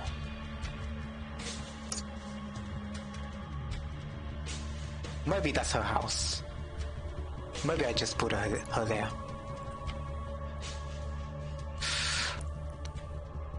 Although, do I want to change her gender? Kind of feel wrong, you know? Researcher Betty. Maybe Betty is a new universal name. Maybe you can put that to boss.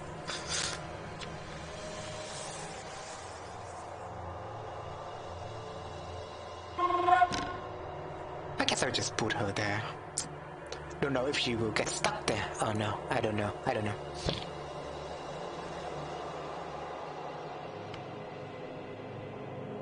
That's research a Betty, right?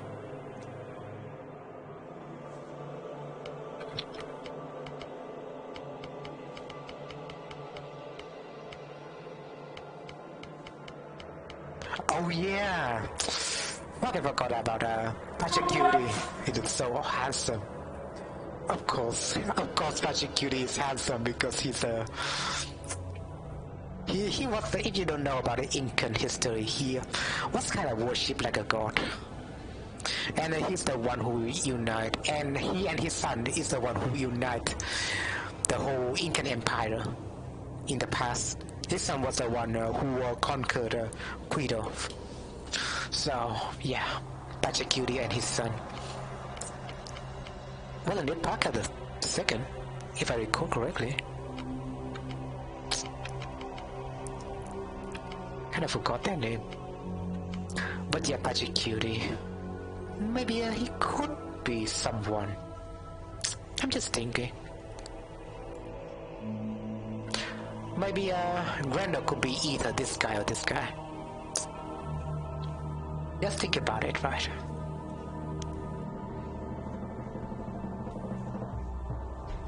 I'm thinking this guy. I'm thinking this guy since he wearing a robe and Patrick Cutie armor kind of looks like a Roman legion, right? It kind of looks like it, even though he's wearing a staff. I guess not some kind of staff, but a pole arm. But imagine it's a staff, right? That's Patrick Cutie. But oh, this it's kind of wearing a staff full-handed. But still, I think that guy, not Patrick Cutie, right?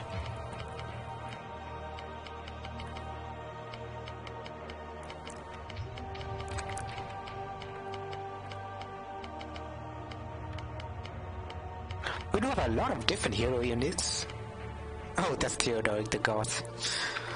I've been reading a lot about Gothic history and barbarian history recently, and I find that topic really fun.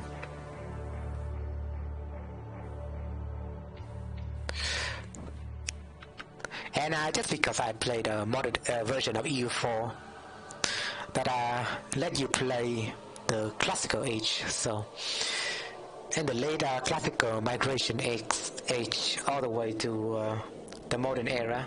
So you don't know, it's a mod called Extended Timeline. I'll play it on the channel for sure, but I'm just thinking of a time to play it.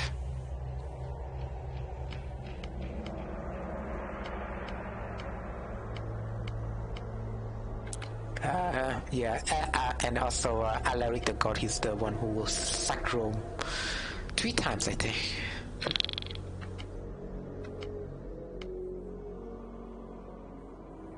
Oh yeah, Yodit. I do like the Yodit model. She could be used for something.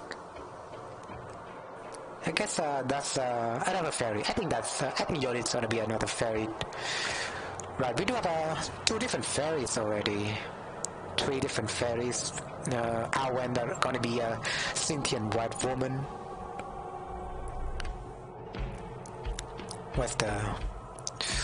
There's another fairy.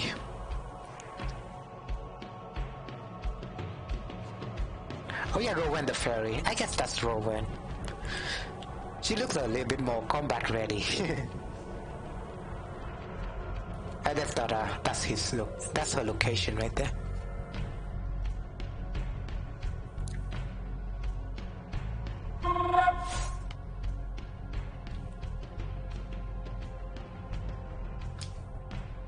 So we have Arwen, we have Rowan, we have Betty over here, we have Wing, and we have yeah, he should be a player 1 at the first in a moment, right? Where's he again? Should have copied him.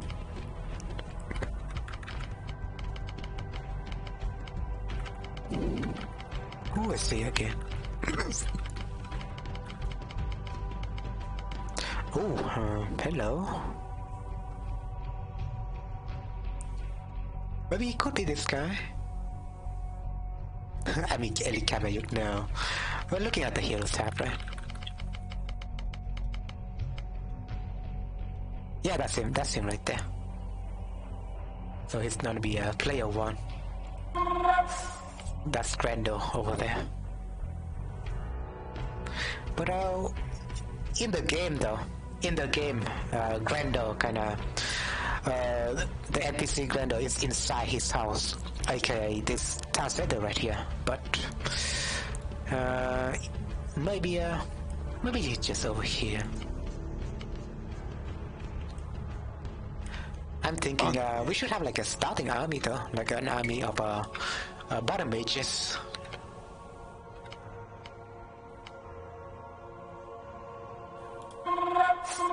So I guess there's gonna be some unit that stand besides Grando. Maybe one poison mage, but I think poison mages are too OP. Just saying.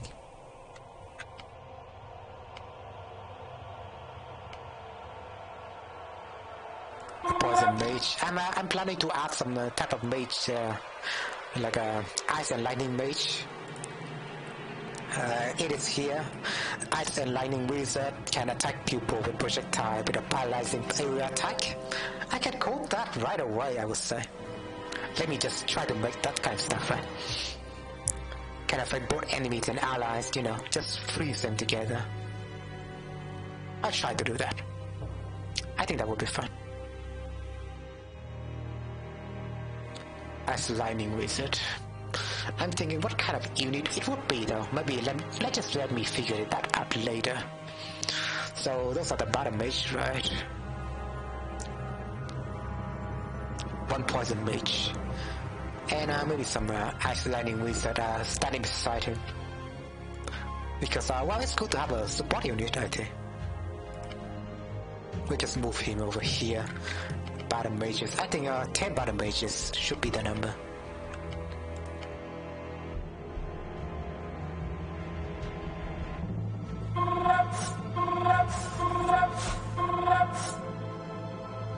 Although we are lacking spaces here.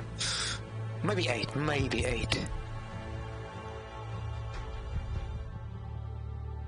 Where should we put all those jungles, man?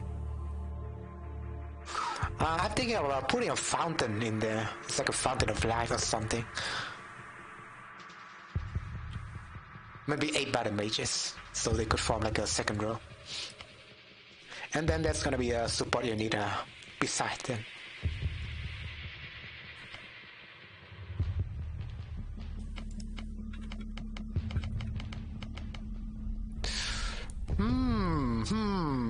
This looks like a wizard. Oh, I guess I could use Eagle Warrior. Like they throw down spears and stuff. I guess that would be cool, right?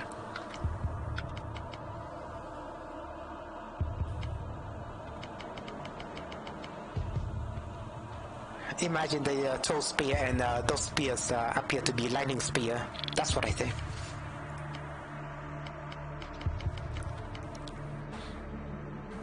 And I'm just thinking of a fucking amazing thing. Hold on. It'd be so amazing if I can do it like that. Eagle Warrior, where are you?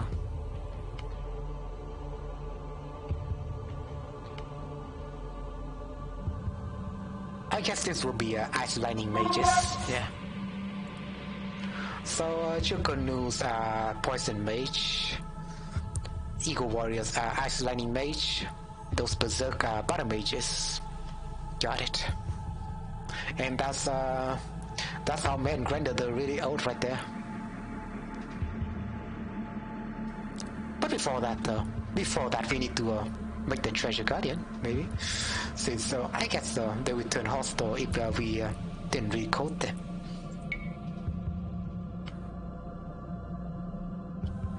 So to do that, first we need to know what the core unit of those specific Treasure Guardian might be. So to do that, I just make like a new FX Excel, but we're gonna pinpoint to different treasure guardian units. It's just a placeholder effect that lets you check the core unit of one specific unit though, and you'll see that in a second. It'll be pretty fun. So that's our and the Fairy, right? That's our and the Fairy.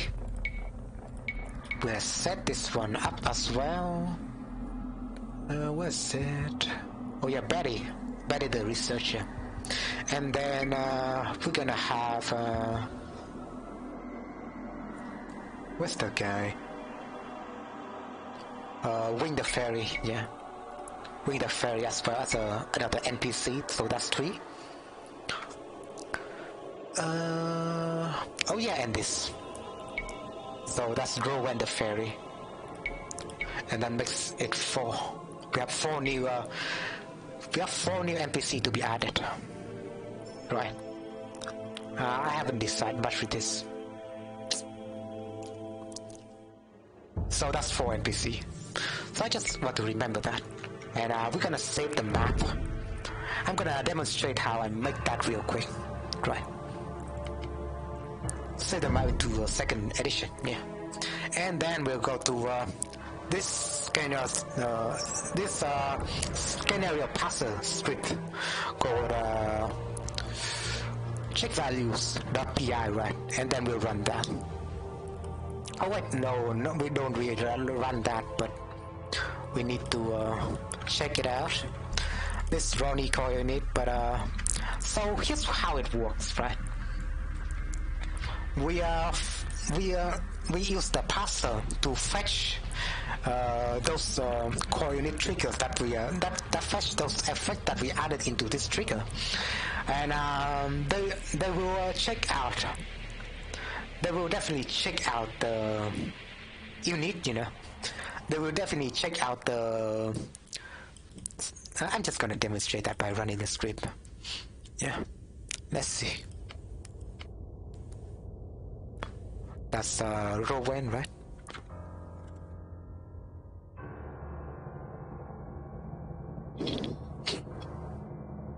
So that's gonna be effect 2. Keep in mind in programming, effect 2 is the number, 2. You can see that it's marked in effect 1, 0, 1, and 2 over here.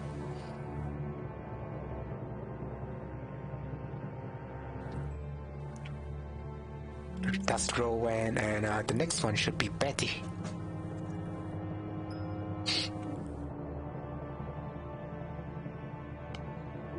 And the 4th one is Wing the Fairy, yeah.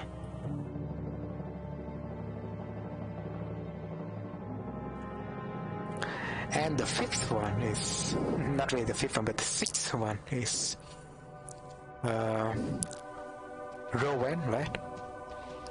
Yeah, that's Alwan, and another one is Rowan, if I can recall the name. Alwan and Rowan, Yeah, Alwan and Rowan. So that's Alwan, not Rowan. My bad.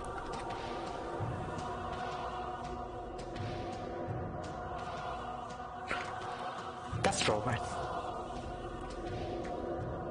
And that's number 5. There you go. And we're just gonna run this script. It's gonna fetch the map, right? And then once it fetches the map, and we can see each unit that we place down on the editor gonna have a specific core ID to it, and this is how we get it.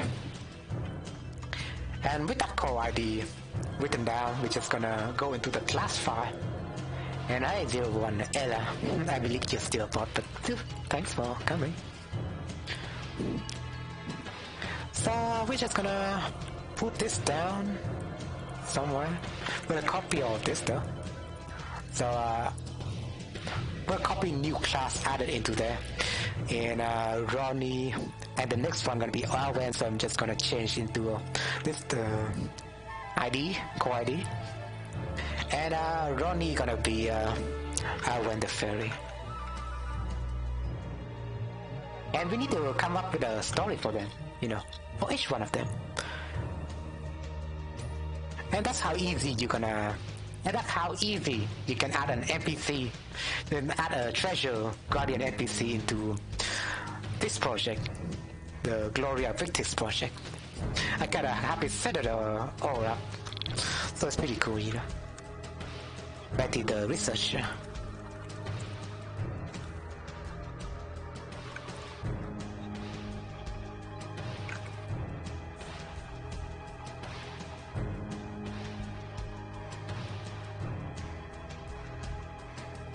Although I kind of imagine, you kind of imagine those are fairies, right? But they don't actually have wings, or they could fly, but still. I mean, they are still fairies. They just imagine they are fairies. Alright. That's wing. Put him to, you know, this core ID. And that's row when.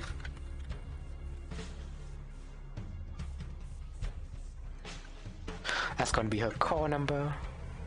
And we just need to change their story a little bit, right? Although we could keep the placeholder for now. I need to rewrite all this, so I'm just gonna delete all those.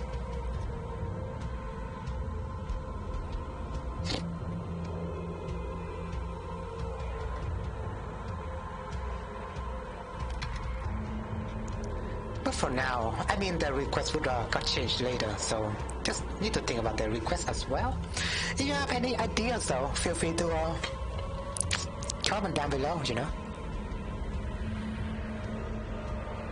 If you have any ideas on what type of quest it should be, you know, for these specific characters, you know, or if you're frequent in the lore of Maplestory, then do give me some ideas for this. But for now, I will just leave them be. So I guess I could do one. I could try to complete one. But better the researcher, he's asking for an exotic animal, so I'm just thinking of that, right? I could do better the researcher right now.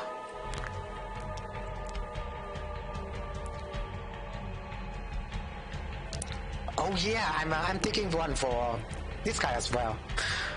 So the story is he lost his donkey, and on top of that donkey, is a lot of magical artifacts that it's needed for his own work. So yeah, he's just asking us to find that donkey somewhere.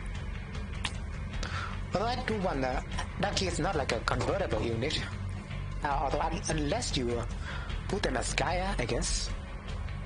So just put that donkey somewhere. I guess we put them on an island like this, you know. Lost his donkey somewhere, it got flown downstream. Try to look for it, you know.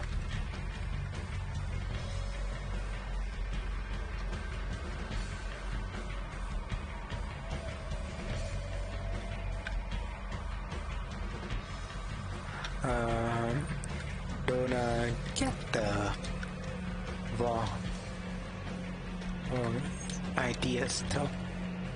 I just want my items back.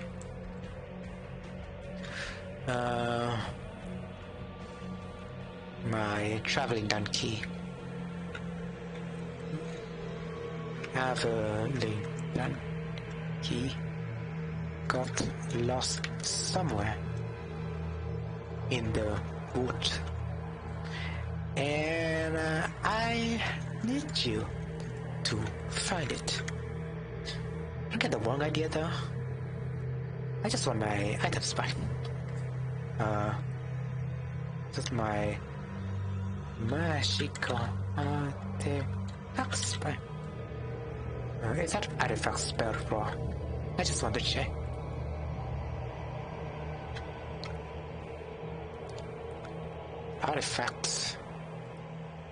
Artifacts. Yeah. I need to check whether or not it's like a complicated word or something. So my spelling could be a little bit wrong. Yeah, that's fine, right? Just need a donkey. 170 is unit HP. So I think he's a little bit buffier. I think let's give him 190. I thought he's a range unit for sure, right? He's a range unit. could modify him a little bit so he could shoot like magical projectiles.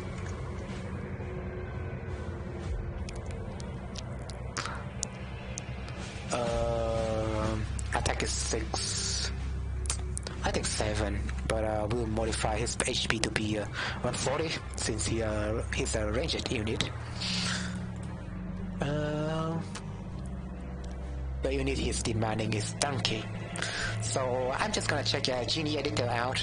If you don't know, this is a very useful tool made by the developer of this game. Donkey for 846.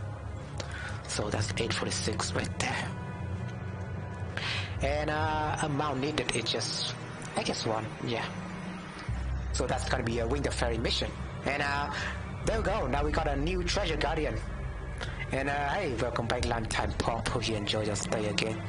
But I finished adding a Wing of the Fairy as an actual Treasure Guardian. So let's just run this back. Let's just save this map to be, to be this specific number. Save it in here, and I'm gonna run this script, the Treasure Guardian.py, like this.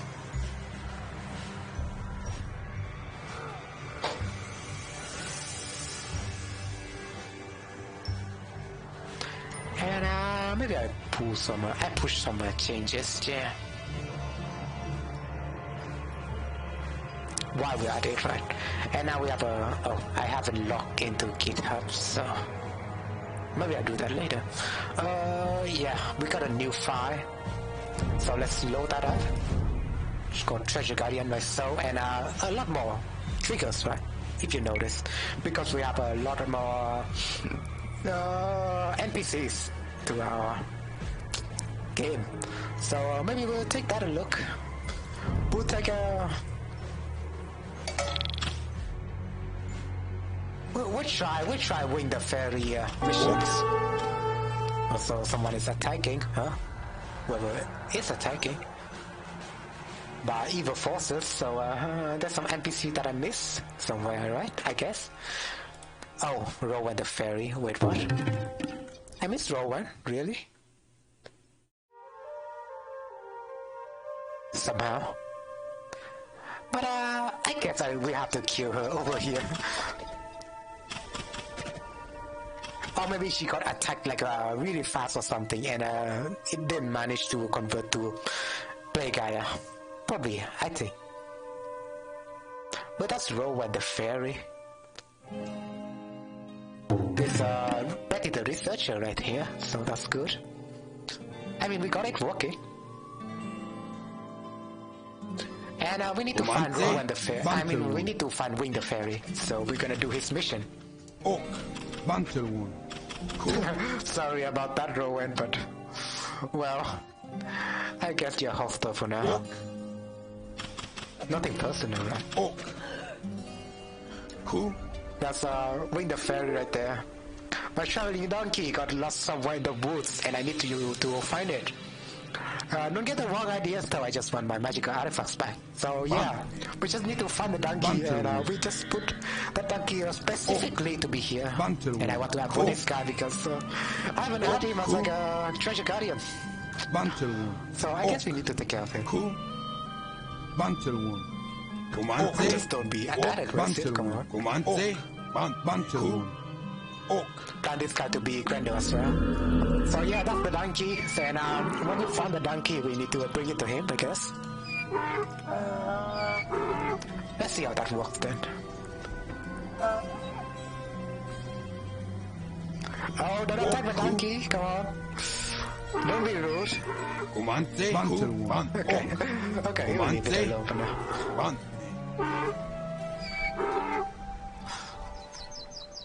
Let's see. Also, we could try to attack him, right? I think we could try to attack him. That would be funny. Although we don't want to one-shot him, right? Bantel one. Cool. Bantel one. Oak. Bantel one. Oak. Cool. Oak. Jebio. He lost some HP. Oak. Well, what do you try to attack his donkey as well? Bantel one. Bantel Okay, that's it. We'll complete his request. And he's now your house. See, that's how easy you can build the system, right? That's how easy you can build the system. Because by the power of magic and coding, we can just math implement NPCs. And so, that's how it works, you know? And with that note though, I do want to end the episode. I do want to end this designing episode right now. So yeah, I do thanks everyone for coming to my stream today. Hope you enjoy what I bring so far. It's not I guess it's not mostly about building trees around Elenia. Elia does not build itself in a day, you know. But we'll continue with developing Elenia, at least you know, sometime in the future.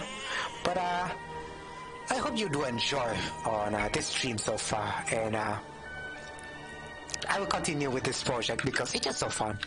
There's a lot of potential you can build, right? For now, this message, for now, when the fairy has a blank message, so if you click on her, there will be nothing. But yeah, this has been me building Gloria Victis, building the project up, trying to you know, build Elenia, but it's not there yet. We also have, you know, Ronnie. We did add a lot of NPCs around the town, so yeah, it's progress, but it's nowhere done yet. But thanks everyone for, you know, coming to the stream today, especially to Open Age Dev. If you have any suggestion or ideas, do you know, give it in the comment, and I will check if whether your idea is good for the map or not. We'll see in the future, but for now, this has been me, Z, developing the newest project called Gloria Victis. Hope you enjoy what I bring so far to you, and Elenia will just look more lush in the future. But until now, you know, as always, humanity first. Peace out, everybody. Stay safe.